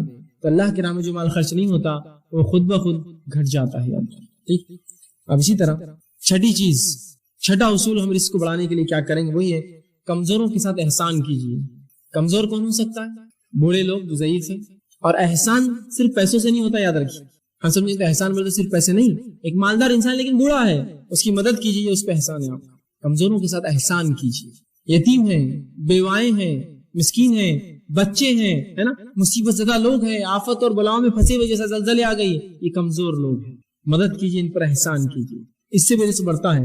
اللہ کے رسول فرماتے ہیں، بخاری کی روایت ہے، حضرت سعد رضی اللہ عنہ نے ایک بار یہ شک ہوا اور انہوں نے ایک بار کہا، ان کے ذہن میں خیال آیا جو کہ اللہ کے رسول صلی اللہ علیہ وسلم نے کہہ دیا اور کہا کہ اپنے کمزوروں پہ انہوں نے اپنی برتری کا اظہار کیا۔ رسول اللہ کے پاس ایک دن گئے اور کہا، اے اللہ کے رسول، ہمارے کمزوروں پہ ہماری برتری ہے، جو کمزور لوگ ہیں، پریشان حال لوگ ہیں، جو معذور لوگ ہیں، جو بیوائیں، ان پہ اپنی فضیلت انہوں نے ظاہر کی کہ ہم ان سے بہتر اور اچھے ہیں۔ تو اللہ کے رسول نے فرمایا اور کہا، تو رسول اللہ نے ان کو جواب دیا، تمہاری مدد صرف تمہارے کمزوروں کی وجہ سے کی جاتی ہے اور انہی کی وجہ سے تمہیں رزق دیا جاتا ہے۔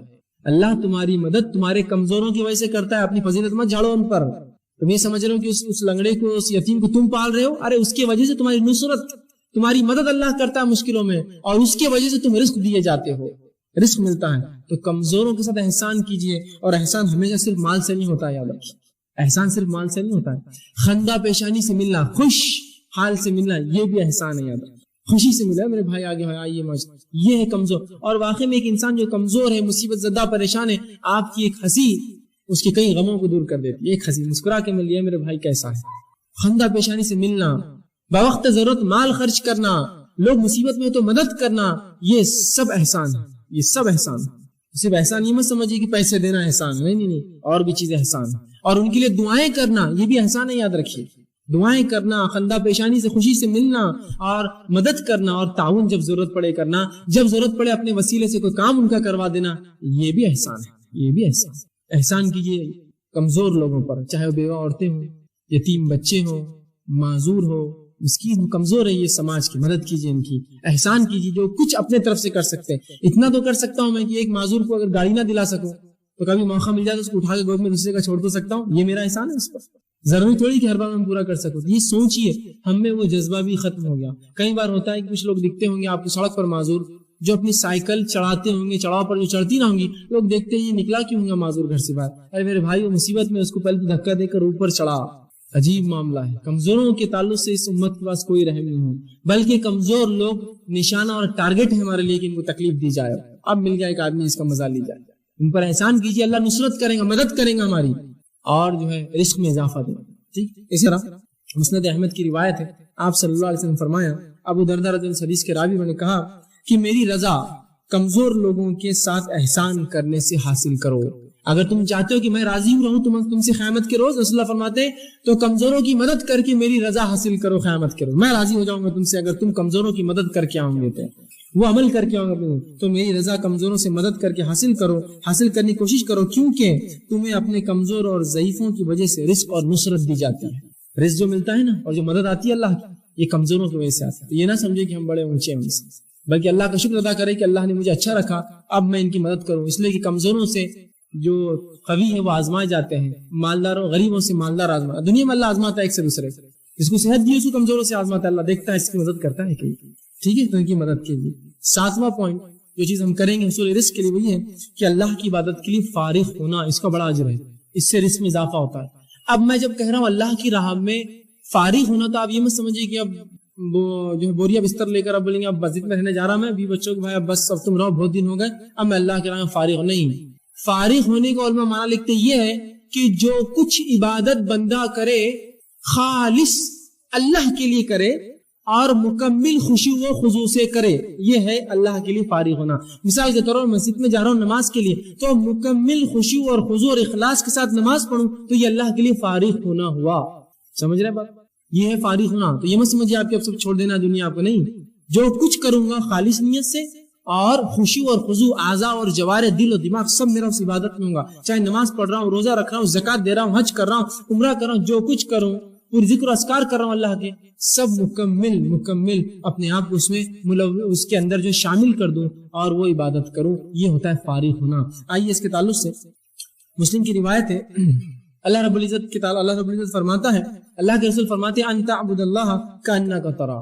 احسان کے تعلق سے آتا ہے، مسلم کی طویل روایت ہے، آخری ایک حصہ جبرائیل علیہ السلام نے رسول اللہ سے پوچھا کہ احسان کیا ہے، تو آپ نے فرمایا ان تعبد اللہ کانک ترا، تو اللہ کی بات ایسے کر جیسے تو اسے دیکھ رہا ہو، فَإِن لَمْ تَكُنْ تَرَى فَإِنَّهُ يَرَى، اگر تو یہ نہ تصور کر سکی وہ تجھے اسے دیکھ رہا ہے تو یہ جان لے اللہ تجھے دیکھ رہا ہے۔ مطلب مکمل طور سے اپنے آپ کو فارغ کر کے اللہ کی بات کر، جیسے تو اللہ کو دیکھتے ہوئے کر رہا ہے اپنے رب کو، اور یہ تصور نہ آئے تو یہ جان لے کہ تیرا رب تجھے دیکھ رہا ہے جب تو عبادت کر رہا ہے، ایسا خالص ہو کے عبادت کرنا ہے، اعضاء و جوارح پورے اس چیز کے اندر تو فارغ کرنا، یاد رکھیے اس سے فائدہ۔ اسی طرح جو ترمذی کی روایت ہے، ابو ہریرہ رضی اللہ عنہ فرماتے ہیں اللہ کے رسول صلی اللہ علیہ وسلم فرمایا کہ اللہ فرماتا ہے اے آدم کے بیٹے میری عبادت کے لیے اپنے آپ کو فارغ کر، اے آدم کے بیٹے میری عبادت کے لیے اپنے آپ کو فارغ کر، میں تیرے سینے کو تونگری سے بھر دوں گا، میں تیرے سینے کو اطمینان سے اور تجھے جتنا آتا ہے اس میں اطمینان دے دوں گا، سکون دے دوں گا۔ دوسرا فائدہ فرماتے ہیں تجھے بے نیاز کر دوں گا، تجھے ضرورت نہیں کسی سے مانگنے کی، تجھے بے نیاز کر دوں گا۔ اور ایسا نہ کیا، اگر تو نے فارغ نہ کیا اپنے آپ کو میری عبادت کے لیے، ایسا نہ کیا تو تیرے ہاتھ ایسے کاموں میں الجھا دوں گا جس میں تو پریشان ہوگا، تجھے ایسے کاموں میں ملوث کر دوں گا جس سے تو پریشان ہوں گا، اور تیری محتاجی کو کبھی ختم نہیں کروں گا، میں تجھے ہمیشہ محتاج رکھوں گا۔ تو جو بھی عبادت کرے خالص اللہ کے لیے ہم کریں، ٹھیک ہے۔ اسی طرح 8واں نکات جو ہمیں کرنا ہوگا اگر ہم چاہتے ہیں ہمارے رزق میں اضافہ، وہی ہے کہ شرعی علم کے حصول کے لیے جو لوگ اپنے آپ کو فارغ کرتے ہیں ان کی مدد کیجیے، اس کا بڑا اجر ہے۔ جو لوگ شرعی علوم کے لیے اپنے آپ کو فارغ کرتے ہیں، جو لوگ یہ کرتے ہیں کہ اپنے نفسوں کو فارغ کر دیتے ہیں کہ ہم جو ہے شرعی علم حاصل کریں گے اور اس امت کو جو دیں گے، جس طرح سے علماء ہوتے ہیں، حفاظ ہوتے ہیں، ان کی مدد کیجیے، اس سے بھی رزق میں بڑھوتری ہوتی ہے۔ آئیے واقعہ سناتا ہوں، ترمذی اور حاکم کی روایت ہے، انس بن مالک رضی اللہ عنہ فرماتے ہیں اللہ کے رسول صلی اللہ علیہ وسلم کا ایک بھائی آیا جو اپنے دوسرے بھائی کی ایک شکایت لے کر آیا تھا، اور اس نے کہا اے اللہ کے رسول یہ میرا بھائی کیا کرتا ہے، تجارت پر زیادہ آتا نہیں ہے، اور بس جب موقع ملا بھاگ کر آپ کے پاس آتا ہے اور بس آپ کے پاس رہتا ہے، آپ کی ساتھ رہتا ہے اور علم سیکھتا ہے آپ سے۔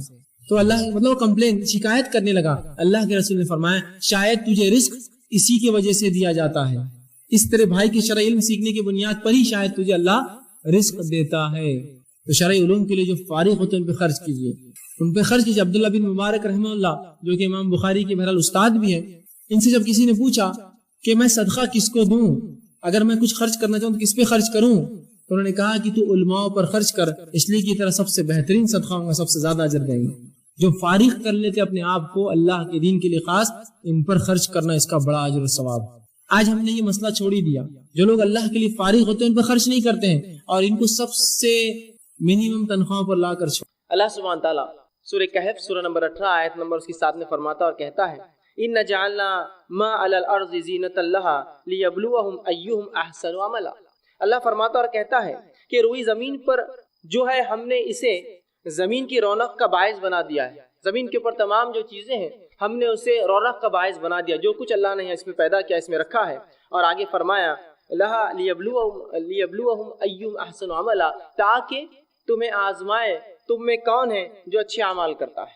تو گویا زمین پہ جو کچھ اللہ نے پھیلا رکھا ہے یہ اللہ رب العزت کا ایک ٹیسٹ ہے کہ اللہ فرما رہا ہے کہ ہم نے زمین پہ جو کچھ ہے اس کو زینت بنایا ہے، اور اس کے ذریعے ہم تمہارا امتحان لیتے ہیں کہ کون اس میں اچھے اعمال کرتا ہے۔ زینت وہ چیز ہوتی ہے جو انسان کی نظروں میں چمکے، جس کی طرح وہ متوجہ ہو، جو وہ کرنا چاہے۔ تو جو کچھ زمین میں ہے یہ زینت ہے، اور اس کے ذریعے اللہ آزماتا ہے کون ہے جو اس کے اندر جو ہے اچھے اعمال کرتا ہے۔ اللہ نے کیا کچھ دنیا میں نہیں بنایا، اور اس کے بعد اس کی مناہیات دے دی کہ یہ حرام ہے اور یہ حلال ہے، اور پھر آزما رہا ہے اب کون ہے جو حرام سے بچتا ہے اور کون حلال کی طرف جاتا ہے اور اچھے اعمال کرتا ہے۔ تو گویا یہاں بھی جو اللہ فرما رہا ہے کہ دنیا جو اس نے بنائی، تمام چیزیں جو بنائی، یہ بھی ایک قسم کا ٹیسٹ اور آزمائش ایک مومن کے لیے یاد رکھیں۔ اسی طرح اللہ سبحانہ تعالیٰ فرماتا ہے سورہ انبیاء سورہ نمبر 21 اس کی آیت نمبر 35 میں اللہ کہتا ہے اور فرماتا ہے وَنَبْلُوَكُمْ بِالشَّرِّ وَالْخَيْرِ فِتْنَةٌ وَإِلَيْنَا تُرْجَعُونَ۔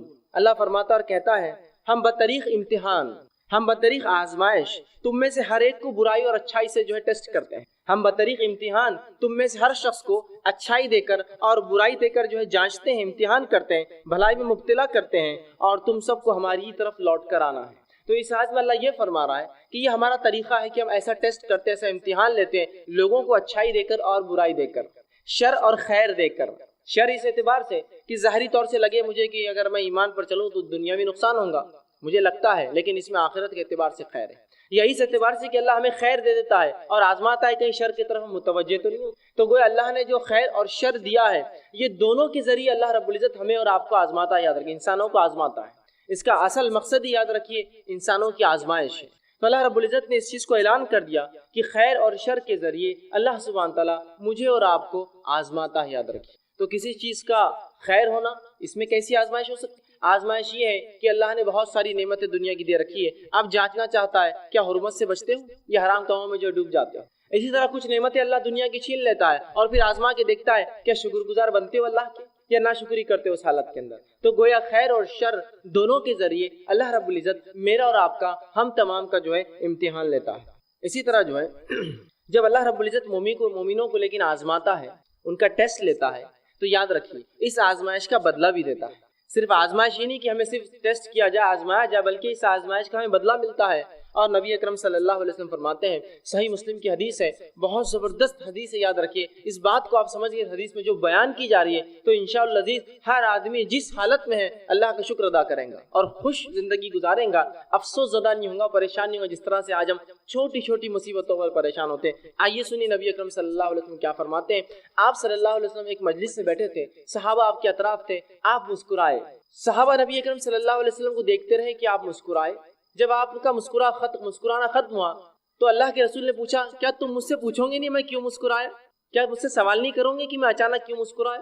تو کہ اللہ کے رسول بتا دیجیے آپ کیوں مسکرائے؟ تو کہا میں اس لیے مسکرایا، اور آپ نے فرمایا کہ مومن کا معاملہ بڑا عجیب ہے، اس معاملے پہ مجھے مسکرانا آیا، میں ہنس پڑا۔ یقین اللہ کے رسول صلی اللہ علیہ وسلم خیخے مار کر نہیں ہنستے تھے، صرف مسکراتے تھے۔ تو کہا وہ مومن کا معاملہ بڑا عجیب ہے، اس معاملے کو سوچ کر میں مسکرایا۔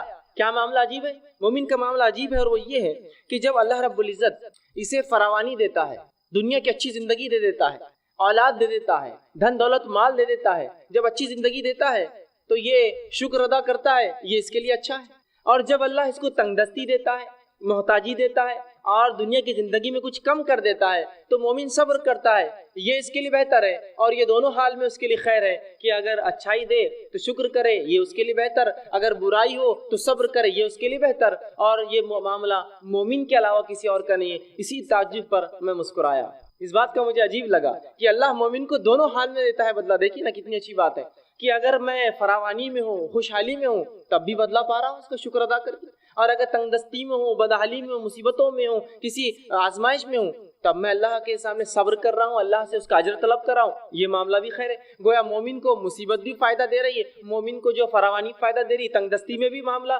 جو ہے، جس کو میں عام زبان میں کہوں گا کہ چیت بھی اور پٹ دونوں بھی آئے، مومن کی ہی جیت ہے۔ برے حالات آئے تو بھی اس کو فائدہ، اچھے حالات آئے تو بھی اس کو فائدہ۔ شکر ادا کرے اچھے حالت میں، اللہ بدلہ دے گا، صبر کرے برے حالت میں، اللہ بدلہ دے گا۔ تو مومن کا معاملہ عجیب ہے، رسول اللہ نے فرمایا، اور یہ معاملہ آپ نے حدیث میں فرمایا صرف اور صرف مومن کا ہے، مومن کے علاوہ یہ معاملہ کسی کا بھی نہیں، یاد رکھے کسی اور کا نہیں، یہ مسئلہ صرف ہمارا معاملہ ہے جو ایمان کا دعویٰ کرتے ہیں، دونوں حال میں خوش ہوتے ہیں، دونوں حال میں بدلہ پاتے ہیں۔ اسی طرح جامع ترمذی کی روایت ہے، آپ صلی اللہ علیہ وسلم فرماتے ہیں جب مومن کو اللہ آزماتا ہے تو کیا ملتا ہے اس کے بدلے، سنیے۔ آپ صلی اللہ علیہ وسلم فرماتے ہیں آزمائش مومن پر آتی رہتی ہے، آزمائش مومنوں پر آتی رہتی ہے، اور ان کی جان میں آتی ہے، ان کے مال میں آتی ہے، ان کی اولاد میں آتی ہے۔ جان میں آنا، بیمار ہو گیا، معذور ہو گیا، جان پر بھی مسئلہ آ گیا۔ مال میں مصیبت آتی ہے، دھن دولت لٹ گیا، تجارت ڈوب گئی، آگ لگ گئی، فلاں مسئلہ ہو گیا، لٹ گیا، تجارت اچانک ٹھپ ہو گئی، کم ہو گئی، تو یہ مال میں کمی ہو، یا اناج اگا نہیں، کھیتی باڑی خراب ہو گئی، یہ مال میں کمی ہو۔ اور کبھی اولاد سے آزماتے ہیں کہ اولاد دیتے ہیں کبھی چھین لیتے ہیں، دیتے ہیں تو معذور دیتے ہیں، پیدا ہوتی ہے تو کبھی مر جاتی ہے، یا کسی کو دیتے ہی نہیں، اولاد میں آزمائش ہے۔ تو مومن کو اللہ رب العزت آزمائتا ہے، اس کے جان میں، اس کے مال میں، اس کی اولاد میں، اور اللہ کے رسول آگے فرماتے ہیں حتیٰ کہ جب وہ اللہ سے ملتا ہے، اللہ اس کو آزماتے رہتا پوری دنیا میں، حتیٰ کہ جب اپنے رب سے ملتا ہے تو اس پر کوئی گناہ باقی نہیں رہتا، سب کا اس کو دنیا کے اندر اسے گناہوں کا بدلہ مل جاتا ہے۔ سمجھ رہے ہیں آپ بات کو؟ تو گویا اگر مومن پر کوئی آزمائش آتی ہے تو اس آزمائش کے عوض اس کے گناہ جھڑ جاتے ہیں، گناہ کم ہو جاتے ہیں۔ اور نبی اکرم صلی اللہ علیہ وسلم نے حدیث میں بیان کر فرمایا اگر مومن کو کانٹا بھی چبھتا ہے تو اس کا بھی اجر لکھا جاتا ہے، اس کے گناہ معاف ہوتے ہیں۔ سبحان اللہ، تکلیف میں اٹھا رہا ہوں اس کا بھی بدلہ پاتا ہوں۔ آپ ایک مرتبہ باہر نکلے صحابہ کے ساتھ فجر کی نماز کے بعد، ایک جھاڑ تھا سامنے، جو سردی کا موسم تھا اور پتے اس کے سوکھ چکے تھے، پتجھڑ تھا وہ۔ آپ آئے، صحابہ آپ کے ساتھ تھے، آپ نے اس جھاڑ کو پکڑ کر ہلایا۔ جب جھاڑ کو ہلایا تو کچھ پتیاں گرنے لگی جو کہ سوکھ چکی تھی۔ نبی اکرم صلی اللہ علیہ وسلم فرمایا جب تم میں سے کوئی شخص بخار میں مبتلا ہو جاتا ہے، بیمار ہو جاتا ہے، بالخصوص بخار آتا ہے جسم، تو اس کے گناہ ایسے ہی جھڑتے ہیں جیسے جھاڑ کے پتے میرے ہلانے سے جھڑے ہیں. سبحان اللہ. دیکھیے تکلیف آزمائش ہے، آزمائش پہ صبر کر رہا ہے تو بدلہ بھی پا رہا ہے، اور اس حد تک بدلہ ملتا ہے کہ جامع ترمذی کی روایت کے مطابق مومن آزمایا جاتا ہے اس کے مال میں، اس کی دولت کے اندر، اس کی جان کے اندر، اس کی اولاد میں، حتیٰ کہ جب اپنے رب سے اس کی ملاقات ہوتی ہے موت کے بعد تو تب گناہوں سے بری ہوتا ہے، گناہوں سے پاک ہوتا ہے. اور ظاہر سی بات ہے جب انسان گناہوں سے پاک ہوگا تو اس کا ٹھکانہ میں سمجھتا ہوں سب جانتے ہیں جنت کے علاوہ کچھ نہیں ہو سکتا ہے. تو آپ دیکھ رہے ہیں، تو گویا آزمانا اللہ کی سنت ہے، اور آزمائش کا مومن کو بدلہ ملتا ہے. اچھے اگر حالات ہے تو شکر کرے، برے حالات ہے تو صبر کرے، دونوں حالات میں مومن اس کا بدلہ پاتا ہے. اور مومنوں کو جو آزمائشیں آتی وہ ایسا بدلہ دیتی ہے کبھی کبھار کہ وہ اتنا آزمایا جاتا ہے کہ روز قیامت اس پر کوئی گناہ باقی نہیں رہتا، وہ بالکل جو ہے اللہ کے سامنے ایسا حاضر ہوتا ہے کہ وہ جو ہے بالکل گناہوں سے پاک اور جو ہے صاف ہوتا ہے. تو گویا مومن پر جو بھی مصیبتیں آفتیں آتی ہیں اللہ رب العزت اس کا بدلہ بھی لیتا ہے. اب اللہ رب العزت کس کو آزماتا ہے یہ بات بھی اب جان لیں. کبھی کبھار ہوتا ہے اگر کوئی آزمائش میں مبتلا ہو جائے تو ہم کہتے ہیں ہاں بڑا بات کر رہا تھا، دین کی بڑی بات کر رہا تھا، فلاں دیکھو پھنس گئے نا، دیکھو مصیبت آئی نا. جب ہمارے جیسے تھے تو اچھی زندگی گزار رہے تھے، خامخواہ ایمان کی باتیں کر رہے تھے، خامخواہ اپنے آپ کو مسلمان بتا رہے تھے، تجارت بیٹھ گئی نا، معاملہ ختم ہو گیا نا، فلاں چیز ہو گئی، ان کی نظر لگ گئی، ان کی نظر پڑ گئی، یہ اب تم پہ نظر رکھ رہے، فلاں ہو رہا، یہ ہو رہا، وہ کتنے مسائل لوگ بیان کرتے ہیں. اب آئیے سنیے اللہ کس کو آزماتا ہے. تو اللہ رب العزت یاد رکھے صرف انہی کو آزماتا ہے جن سے وہ محبت کرتا ہے. یاد رکھے اللہ انہی کو آزماتا ہے جن سے وہ محبت کرتا ہے. اسی لیے تو صحابہ چاہتے تھے کہ جب ان کو آزمائش نہیں ہوئی تو کیوں نہیں ہوئی ہماری آزمائش، کہ بدلہ تو نہیں مل جا رہا آخرت کا. اس لیے تو سوچتے تھے، اس لیے کہ وہ جانتے تھے اللہ جن سے محبت کر انہیں آزماتا ہے. آئیے دلیل میں آپ کو دیتا ہوں. جامع ترمذی کی روایت جو میں نے آپ کے سامنے دو حدیثیں جو ہے تلاوت کی، اس میں سے پہلی حدیث تھی جامع ترمذی کی روایت ہے. نبی اکرم صلی اللہ علیہ وسلم فرماتے کہتے ہیں ان اللہ تعالی اذا احب قوما ابتلاهم، جب اللہ کسی قوم سے محبت کرتا ہے، کچھ لوگوں سے جب اللہ محبت کرتا ہے تو انہیں مصیبت میں ڈال دیتا ہے، مبتلا کرتا ہے، آزماتا ہے انہیں. اب چاہے یہ معاملہ فرد کا بھی ہو سکتا ہے، چاہے یہ معاملہ قوم کا بھی ہو سکتا ہے، چاہے معاملہ جماعت کا ہو سکتا ہے. تو جب بھی اللہ رب العزت محبت کرتا ہے کسی قوم سے اسے آزماتا ہے، اسے مبتلا کر دیتا ہے. دوسری حدیث بخاری کی، صحیح بخاری کی، جس میں نبی اکرم صلی اللہ علیہ وسلم فرمایا، سنیے اس حدیث کے الفاظ کا ہے، من یرید اللہ بہ خیرا، جب اللہ کسی کے لیے بھلائی چاہتا ہے.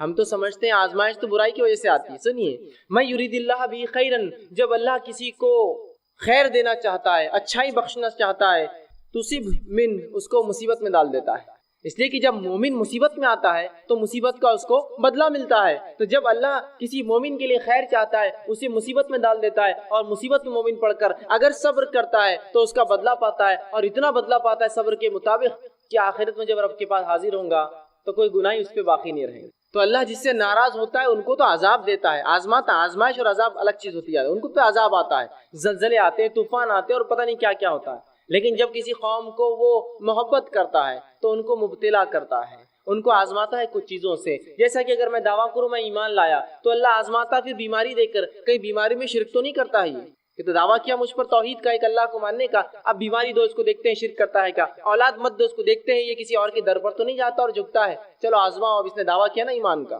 تو یہ ابتلا، مبتلا، یہ آزمائش ہے، وہ عذاب ہوتا ہے جس میں لوگ ہلاک اور برباد ہو جاتے ہیں. تو یہاں اللہ کے رسول نے بیان کر دیا کہ نبی اکرم صلی اللہ علیہ وسلم نے بیان کر دیا کہ جن لوگوں کو اللہ محبت کرتا ہے انہی کو ابتلا کرتا ہے، انہی کو جو ہے مصیبت دیتا ہے. اب جو ہے اللہ رب العزت کس کو کتنا آزماتا ہے. یاد رکھیے ہر شخص کو اللہ رب العزت اتنا ہی آزماتا ہے جتنا اس کا ایمان ہوتا ہے اور جتنی اس کی طاقت ہوتی ہے. دونوں باتیں، جتنا ایمان میں انسان بلند ہوگا اس کی آزمائش اتنی زیادہ ہوں گی. یہ بات یاد رکھیے آپ، جتنا ایمان میں بلند ہوگا آزمائش اتنی زیادہ. اسی لیے انسانوں میں سب سے زیادہ جو آزمائے جاتے ہیں وہ کون ہیں؟ وہ انبیاء علیہ الصلوۃ والسلام. اس لیے کہ ان کا ایمان سب سے اونچا ہوتا ہے، آزمائش ان کی سب سے زیادہ ہوتی ہے. اس کے بعد ان کے اصحاب جو ان پر ایمان لایا، اس کے بعد جو ان کے طریقے پہ چلا، اور جو اس کے بعد. تو اللہ رب العزت جو ہے ایمان کے مطابق ایک انسان کو آزماتا ہے، جس کے تعلق سے ابن ماجہ کی روایت ہے، سنن ابن ماجہ کی روایت ہے. نبی اکرم صلی اللہ علیہ وسلم فرماتے، دیکھیے آپ نے کتنی پیاری بات فرمائی اور کہا سب سے زیادہ جو انسانوں میں آزمائے جاتے ہیں وہ انبیاء ہے. سب سے زیادہ انسانوں میں جو آزمائے جاتے ہیں وہ انبیاء ہے، اس لیے کہ انبیاء ایمان میں سب سے زیادہ ہوتے ہیں اور ان کا ایمان صرف بلند اور بلند ہوتا ہے. یاد رکھیں انبیاء کی ایمان کی خصوصیت یہ صرف بلند ہوتا ہے، بڑھتا ہی رہتا ہے. صحابہ کی ایمان کی خصوصیت یہ کہ ایک حد تک جا کے رک جاتا ہے. عام لوگوں کی، ہم لوگوں کی ایمان کی خصوصیت یہ کہ چڑھتا اور کم ہوتا ہے، اترتا ہے اور چڑھتا ہے، زیادہ اور کم ہوتا رہتا ہے. تو فرمایا سب سے زیادہ جو لوگوں میں آزمائے جاتے ہیں وہ انبیاء ہے، وہ ہماری جماعت ہے، انبیاءوں کی جماعت ہے۔ اس کے بعد آپ صلی اللہ علیہ وسلم فرمایا اس کے بعد دوسرے لوگ جو آزمائے جاتے ہیں وہ ہے جو علماء حق ہوتے ہیں، جو انبیاءوں کے وارث ہوتے ہیں اور حق کی بات، نبیوں کی بات انسانوں تک پہنچاتے ہیں، یہ دوسرے لوگ ہیں جو سب سے زیادہ آزمائے جاتے ہیں، علماء حق۔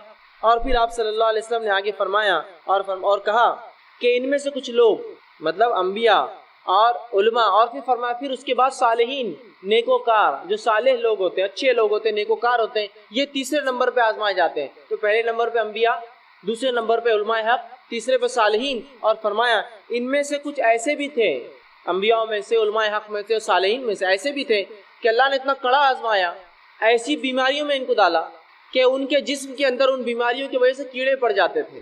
اگر آج کے دور میں کسی انسان کو میں دیکھوں جس کی جسم میں کیڑے پڑ جاتے، میں کہوں گا یہ تو بڑا بدبخت ہوگا، غلیظ ہوگا، پتہ نہیں کیا کیا ہوگا۔ میں یہ نہیں سوچوں گا اس کی آزمائش ایمان کے مطابق، وہ آزمائش ہے اس کی۔ تو کہا کچھ ایسے تھے انبیاء اور ایسے صالحین گزرے ہیں، ایسے علماء گزرے ہیں جن کو اللہ نے ایسا آزمایا کہ جسم میں بیماری دے دی جس سے ان کے جسم میں کیڑے پڑ گئے۔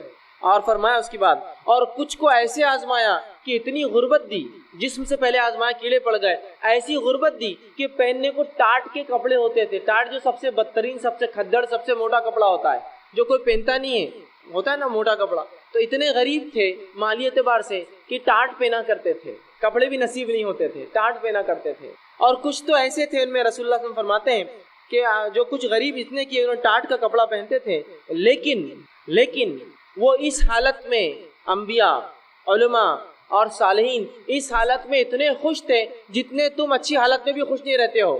یہ انبیاء، صالحین، علماء ایسی حالت میں جب جسم میں وہ کیڑے پڑ گئے ہیں، پہننے غربت سے کپڑے تک نہیں ہیں، اتنے خوش تھے کہ تم مست حالت میں، اچھی حالت میں بھی جتنے خوش نہیں ہوتے ہو، یہ اس سے زیادہ خوش تھے یہ لوگ۔ تو پتہ چلا انبیاء علیہ الصلوۃ والسلام، علماء حق اور نیکوکاروں کا اللہ آزماتا ہے، اور یہ آزمائش میں ان کے لیے مزہ ہے، لطف ہے۔ اس لیے کہ رسول اللہ نے بیان کر دیا تم جتنے اچھی حالت میں خوش نہیں ہوتے ہو، یہ اس سے زیادہ اس حالت میں خوش تھے جب انہیں اللہ رب العزت نے آزمایا۔ تو آزمائش یاد رکھیے اللہ انہی کے ساتھ کرتا ہے جن سے محبت کرتا ہے۔ ہر آزمائش کے بدلے بدلہ، انسان کو بدلہ ملتا ہے، اجر ملتا ہے، اور جتنا زیادہ ایمان اتنی زیادہ آزمائش اور اتنا زیادہ بدلہ بھی ملتا ہے۔ جیسے کہ نبیوں میں جن کو اللہ نے بیماری سے آزمایا، ان میں ایوب علیہ السلام ایک بہت زبردست مثال ہے۔ نبی اکرم صلی اللہ علیہ وسلم فرماتے ہیں ایوب علیہ السلام 18 سال بیمار رہے، اس حد تک بیمار ہوئے کہ جسم سڑ چکا تھا بیماری سے، اور تمام خاندان کے افراد بھاگ گئے تھے چھوڑ کر، سوائے بیوی کے اور 2 رشتہ داروں کے جو روزانہ یا کبھی کبھار آ کر ملا کرتے تھے، باقی سب بھاگ گئے تھے چھوڑ کر۔ جب 18 سال گزر گئے تھے، وہ جو 2 لوگ ملنے آیا کرتے تھے ان کو شک ہوا، اور دونوں نے ایک دوسرے سے کہا کہیں ایوب نے کوئی بہت بڑا گناہ تو نہیں کیا جو اللہ اتنا اس کو آزما رہا ہے کہ 18 سال سے اس کی بیماری کو شفا نہیں ملتی ہے، وہ بیمار ہے، غربت آ گئی، اس کی اولاد مر گئی، اس کا سب کچھ لٹ گیا اور اس کا جسم تک خراب ہو گیا اور سڑ گیا، تو کہیں ایوب نے کوئی گناہ تو نہیں کیا جو اللہ اس کو اتنا آزما رہا ہے، اتنا تکلیف دے رہا ہے؟ بہرحال وہ یہ بات کرتے ہوئے آ ہی رہے تھے۔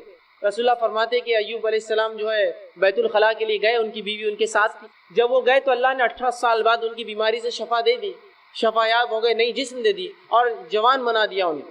جب وہ جوان ہو کر بیت الخلاء سے واپس آئے تو ان کی بیوی نے ان کو پہچانا نہیں، پھر تو ان سے پوچھا کہ کیا تم نے اللہ کے نبی ایوب جو بیمار ہے اس کو دیکھا ہے؟ اور دیکھنے دکھانے میں ایوب بالکل تمہارے جیسا دکھتا تھا جب جوان تھا، حالانکہ وہ خود ایوب علیہ السلام۔ تو دیکھیے 18 سال ایوب علیہ السلام کو اللہ رب العزت نے جسمانی بیماریوں سے، مال کی کمی سے، اولاد کی کمی سے آزمایا۔ تو اللہ جن لوگوں کو آزماتا ہے یاد رکھیے ان سے اللہ محبت کرتا ہے، اس لیے آزماتا ہے، اور جتنی آزمائش زیادہ ہوتی ہے اللہ رب العزت اتنا زیادہ انسانوں کو اس آزمائش کے بدلے میں جو ہے بدلہ دیتا ہے، اجر دیتا ہے اور ثواب پہنچاتا ہے۔ کہ اللہ رب العزت جو ہے کتنا آزماتا ہے لوگوں کو، کیا ایسا تو نہیں اللہ مجھے اتنا آزمائیں گا کہ میں جس کو برداشت نہ کر سکوں؟ کہیں ایسا تو نہیں کہ اللہ ہمیں اتنا آزمائیں گا کہ میں برداشت نہ کر سکوں؟ لوگ کہتے ہیں میں بیمار ہوں، یہ برداشت کے باہر ہے، وہ مصیبت برداشت کے باہر ہے، یہ مال کی کمی برداشت کے باہر ہے۔ تو کیا اللہ لوگوں کو ان کے طاقت سے زیادہ آزماتا ہے؟ آئیے سنیے، اللہ رب العزت کبھی بھی انسانوں کو ان کی طاقت سے زیادہ نہیں آزماتا، یاد رکھیں۔ اس لیے کہ اللہ سبحانہ تعالیٰ نے قرآن کے اندر سورہ بقرہ سورہ نمبر 2 آیت نمبر 286 میں فرمایا اور کہا لا یکلف اللہ نفسا الا وسعها، اللہ کسی انسان کو اس کے طاقت سے زیادہ نہیں آزماتا، اللہ کسی نفس کو اس کے طاقت، اس کے برداشت سے زیادہ نہیں آزماتا۔ تو یہ بات طے ہے کہ اللہ سبحانہ تعالیٰ مجھے اور آپ کو ہماری طاقت سے زیادہ نہیں آزمائیں گا۔ جتنی طاقت ہے، جتنی قوت ہے ہم میں اتنی ہی صرف ہماری آزمائش ہونے والی ہے، اس سے زیادہ یاد رکھیے میری اور آپ کی آزمائش نہیں ہوتی ہے۔ تو ایک انسان کو جس کو اللہ محبت کرتا ہے آزماتا ہے تو اس کا بدلہ دیتا ہے۔ آزمائش ان کی ہوتی ہے جن سے محبت کرتا ہے، اور اتنا ہی آزماتا ہے جتنی مجھ میں اور آپ میں آزمائش برداشت کرنے کی طاقت ہوتی ہے، اتنا ہی آزماتا ہے۔ تو اگر کوئی انسان بیمار ہے تو یہ بیماری برداشت کرنے کی طاقت تھی تبھی اللہ نے دی۔ کوئی انسان غربت میں ہے، یہ غربت برداشت کرنے کی طاقت تھی تبھی اللہ نے دی، یاد رکھیں۔ کیوں؟ تو اللہ رب العزت کسی پر ظلم نہیں کرتا، یاد رکھیے، یہ بات طے ہے۔ اب آئیے آگے ہم دیکھتے ہیں، جب ہماری آزمائش ہو، اور ایسی آزمائش جو بھی آزمائش آئے وہ ہم برداشت کر سکتے ہیں، ہم ایسی حالت میں کیا کریں؟ جب اللہ ہمیں آزما رہا ہے تو ہم ایسی حالت میں کیا کریں؟ تو سب سے پہلی چیز، جب بھی آزمائش آئے ہمیں صبر کرنا چاہیے، اور اللہ سے توقع رکھنی چاہیے کہ اس آزمائش کے بدلے اللہ ضرور ہمیں بدلہ دے گا، بہترین اجر دے گا۔ جب بھی ہم پر آزمائش آئے تو ایک مومن کا کام ہے 2 کام کرے، پہلا صبر کرے اور دوسرا اللہ سے امید کرے کہ اللہ رب العزت اس آزمائش کے بدلے مجھے اور آپ کو اجر دینے والا، یاد رکھیں۔ آئیے اس کے تعلق سے سنن نسائی کی حدیث ہے، نبی اکرم صلی اللہ علیہ وسلم فرماتے ہیں کہ اللہ رب العزت نبی اکرم صلی اللہ علیہ وسلم فرماتے ہیں کہ جب اللہ کسی مومن بندے سے کوئی چہیتی چیز اس کی چھین لیتا ہے، جب اللہ کسی مومن بندے سے اس کی چہیتی چیز چھین لیتا ہے، محبت والی چیز جس کو وہ چاہتا ہے، جس کو پسند کرتا ہے، اگر اللہ رب العزت ایسی کوئی چیز چھین لیتا ہے اور اس پر وہ صبر کرتا ہے، یہ نہیں کرتا ہے کہ اللہ میرے گھر ملا تھا کیا، میری اولاد ملی تھی کیا، میں ہی ملا تھا کیا، یہ نہیں، صبر کرتا ہے کہ جو اللہ نے کرنا تھا کیا، میں صبر کرتا ہوں، اور صبر کرتا ہے اور اجر طلب کرتا ہے، اللہ مجھے اس کا بدلہ دے اس نقصان کا، تو رسول اللہ فرماتے ہیں تو اس شخص کا بدلہ سوائے جنت کے اور کچھ بھی نہیں ہوتا ہے۔ جب ایک اللہ کسی کو آزماتا ہے، اس آزمائش پہ وہ صبر کرتا ہے، اللہ سے توقع کرتا ہے اللہ اس آزمائش کا مجھے بدلہ دے، تو رسول اللہ صلی اللہ علیہ وسلم فرماتے ہیں ایسے شخص کو سوائے جنت کے اللہ کچھ نہیں دیتا۔ مطلب آزمائش میں جب آدمی صبر کرتا ہے تو اللہ اس کو جنت اس کے بدلے میں عطا کرتا ہے۔ یہ حدیث بالکل واضح ہے کہ جب اللہ کسی چہیتی چیز کو چھین کر آزماتا ہے اور انسان صبر کرتا ہے اور اللہ رب العزت سے اجر طلب کرتا ہے تو اللہ رب العزت اس کو اجر دیتا ہے، اور اللہ سبحانہ تعالیٰ کا وہ اجر جو صبر کرنے پر ہے سوائے جنت کے اور کچھ بھی نہیں ہوتا، یاد رکھیے۔ تو اب دیکھیے جو باتیں ہم نے اب تک دیکھی وہ یہ کہ اللہ محبت کرنے والوں کو آزماتا ہے، اتنا ہی آزماتا ہے جتنی طاقت ہو، اور جب آزماتا ہے تو میرا اور آپ کا کام ہے ہم صبر کریں اور اللہ سے امید کی توقع کریں، یاد رکھیں، بے صبرے نہ ہو، نہ شکرے نہ ہو، یہ نہ کہے کہ اللہ میرا ہی گھر ملا تھا کیا، ہم ہی ملے تھے کیا، بلکہ یوں کہے کہ اللہ تو نے آزمائش دی ہے، اب تو ہی صبر عطا کر اور اس کا اچھا مجھے بدلہ دے۔ اگر ایسا معاملہ اگر ہو جائے مومن کا تو دیکھیے اس کے لیے اچھے حالات بھی خیر ثواب کا باعث، برے حالات بھی خیر ثواب کا باعث بن جاتے ہیں۔ اب آئیے ایک بنیادی سوال، اللہ کیوں آزماتا ہے؟ اللہ کیوں آزماتا ہے کسی کو؟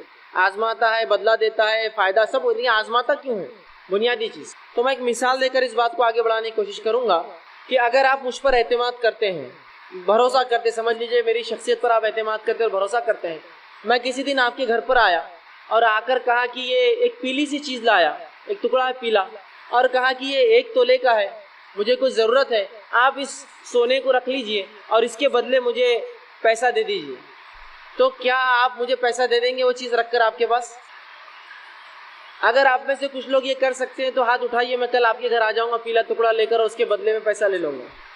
آپ کہیں گے ٹھیک ہے آپ کی شخصیت تو بڑا اعتماد ہے، لیکن تھوڑا جانچ لیں گے کہ سونا ہے یا نہیں ہے، پرکھنا ضروری ہے نا۔ آپ کی شخصیت ٹھیک ہے، آپ پر اعتماد ہے، آپ بہت اچھے ہیں، لیکن جانچنا ضروری بھی تو ہے، جو چیز آپ دے رہے ہیں کیا وہ درست ہے، وہ صحیح ہے؟ اب آئیے ہم یہ جو بات جاننے کی کوشش کرتے ہیں کہ اللہ رب العزت جو ہے کیوں آزماتا ہے، تو بہرحال اس کے لیے ایک مثال دے کر اپنی بات میں سمجھانے کی کوشش کروں گا کہ اگر کوئی شخص میرے اور آپ کے پاس کوئی ایسی چیز لاتا ہے جو سونے جیسی دکھتی ہو، چاہے وہ شخص کتنا ہی اعتبار کا انسان ہو، آپ چاہے کتنا ہی معتبر سمجھے، کتنا ہی اس پر بھروسہ کرے، وہ چیز اس سے آپ جب تک قبول نہیں کرتے جب تک اسے آزما نہیں لیتے کہ واقعی میں وہ چیز جو وہ دے رہا ہے رنگت میں تو پیلی ہے لیکن وہ اصل میں سونا ہے یا نہیں ہے، چاہے وہ شخص بڑا اعتبار کا انسان ہو، بہت معتبر ہو، آپ اس کی بزرگی کی تعریف کرے، جو بھی ہو، لیکن بغیر آزمائے کہ وہ سونا، آپ وہ چیز جو پیلی کہلاتی ہے سونا سمجھ کر نہیں لیتے۔ اسی طرح جب میں اور آپ ایمان کا دعویٰ کرتے ہیں تو اللہ رب العزت بھی آزماتا ہے، آزما کر دیکھتا ہے کیا واقعی میں ایمان میں کھرے یا کھوٹے ہیں، جس کے تعلق سے اللہ سبحانہ تعالیٰ نے قرآن کی ویسے تو کئی آیتوں میں بات بیان کی، میں انشاءاللہ آپ کے سامنے ان آیتوں میں سے 2 آیتیں بالخصوص رکھنے کی کوشش کروں گا جس میں اللہ رب العزت نے بہت زبردست انداز سے یہ سمجھایا کہ اللہ کیوں آزماتا ہے۔ آئیے پہلی آیت سورہ عنکبوت سورہ نمبر 29 اس کی آیت نمبر 2 اور 3 میں اللہ فرماتا اور کہتا ہے، اللہ فرماتا ہے الف لام میم احسب الناس ان يتركوا ان يقولوا آمنا وهم لا يفتنون وَلَقَدْ فَتَنَ الَّذِينَ مِنْ قَبْلِهِمْ فَلَيَعْلَمَنَّ اللَّهُ الَّذِينَ صَدَقُوا وَلَيَعْلَمَنَّ الَّذِينَ الْكَاذِبِينَ کہ اللہ فرماتا اور دیکھیے اس آیت میں کیا کہتا ہے، الف لام میم احسب الناس، کیا لوگ یہ گمان کرتے ہیں، کیا لوگ ایسا سوچتے ہیں، کیا یہ ان کی سوچ ہے، ان یترکوا ان یقولوا آمنا وهم لا یفتنون، کہ صرف وہ یہ کہہ دیں گے کہ ہم ایمان والے ہیں تو انہیں آزمایا نہیں جائیں گا؟ کیا لوگ یہ توقع کر رہے ہیں، احسب الناس، ان کا ایسا گمان ہے، ایسا سوچ رہے ہیں کہ صرف ان کے ایمان لانے کے دعوے پہ ہم ان کو چھوڑ دیں گے بغیر آزمائے کے؟ اللہ دیکھیں آئے وَلَقَدْ فَتَنَ الَّذِينَ مِنْ قَبْلِهِمْ، حالانکہ ہم نے تو ان سے پہلوں کو بھی آزمایا، مصیبتوں میں آزمایا۔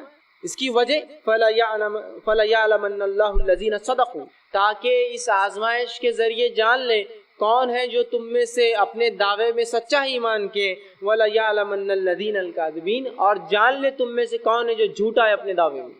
تو اس آیت میں اللہ نے دیکھی کتنی زبردست اور پیاری وضاحت کر دی، کیا لوگ یہ سوچتے ہیں کہ صرف ایمان لانے کے دعوے پر وہ چھوڑ دی جائیں گے بنا آزمائش کے، جبکہ ہم نے تم سے پچھلوں کو آزمایا تاکہ جان لے کون ہے جو ایمان کے دعوے میں سچا ہے اور جان لے کون اپنے دعوے میں جھوٹا ہے۔ تو اللہ رب العزت آزماتا اس لیے تاکہ پرکھے ہم میں کون سچا ہے اور کون جھوٹا ہے۔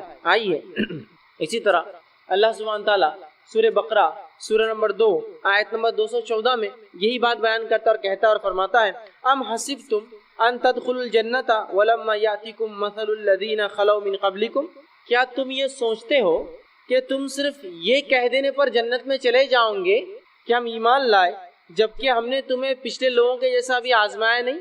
کیا تم یہ سوچ بیٹھے ہو، ام حسبتم ان تدخلوا الجنہ، کیا تم یہ سوچتے ہو کہ جنت میں تم یوں ہی چلے جاؤ گے؟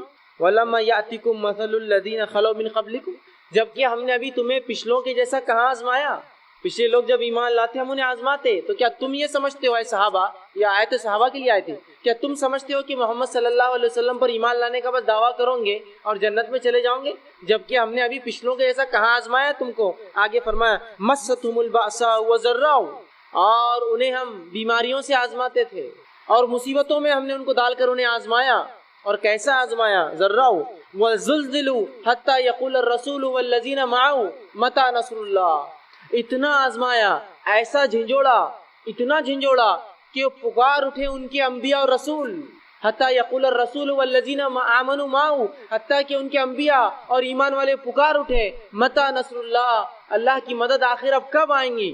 کتنے آزمائے گئے، اندازہ لگائیے، بیماریوں سے، مشکلات سے دنیا کی اتنی آزمائے گئے کہ اللہ فرماتا ہے کہ ان کے انبیاء اور رسول اور ان کے متبعین پکار اٹھے ایمان والے، اللہ کی مدد آخر کب آئیں گی؟ اللہ نے فرمایا الا ان نصر اللہ قریب، سن لو اللہ کی مدد بہت قریب ہے تم سے۔ تو کیسے جھنجھوڑے گئے، اتنا آزمایا اللہ نے پچھلے لوگوں کو کہ ابھی تو کچھ بھی نہیں ہوا صحابہ کے ساتھ، اور جو انہوں نے آزمائشیں برداشت کی، میں سمجھتا ہوں ان کے پوروں کی ایک صحابی کی جو آزمائش ہوئی ایمان لانے کی وجہ سے، میں سمجھتا ہوں ایسی بڑی بڑی امتیں ہم میں گزری جن کے پورا ملا کر بھی اتنی آزمائش کبھی ایمان کی وجہ سے نہیں ہوئی ہماری۔ ہو سکتا ہے کچھ لوگوں کی ہوئی ہو، لیکن ایسی بڑی بڑی امتیں گزری ہم میں، ایسی نسلیں گزری جن کو کبھی ایمان کی وجہ سے تکلیف نہیں آئی ہم میں سے، جو صحابہ نے برداشت۔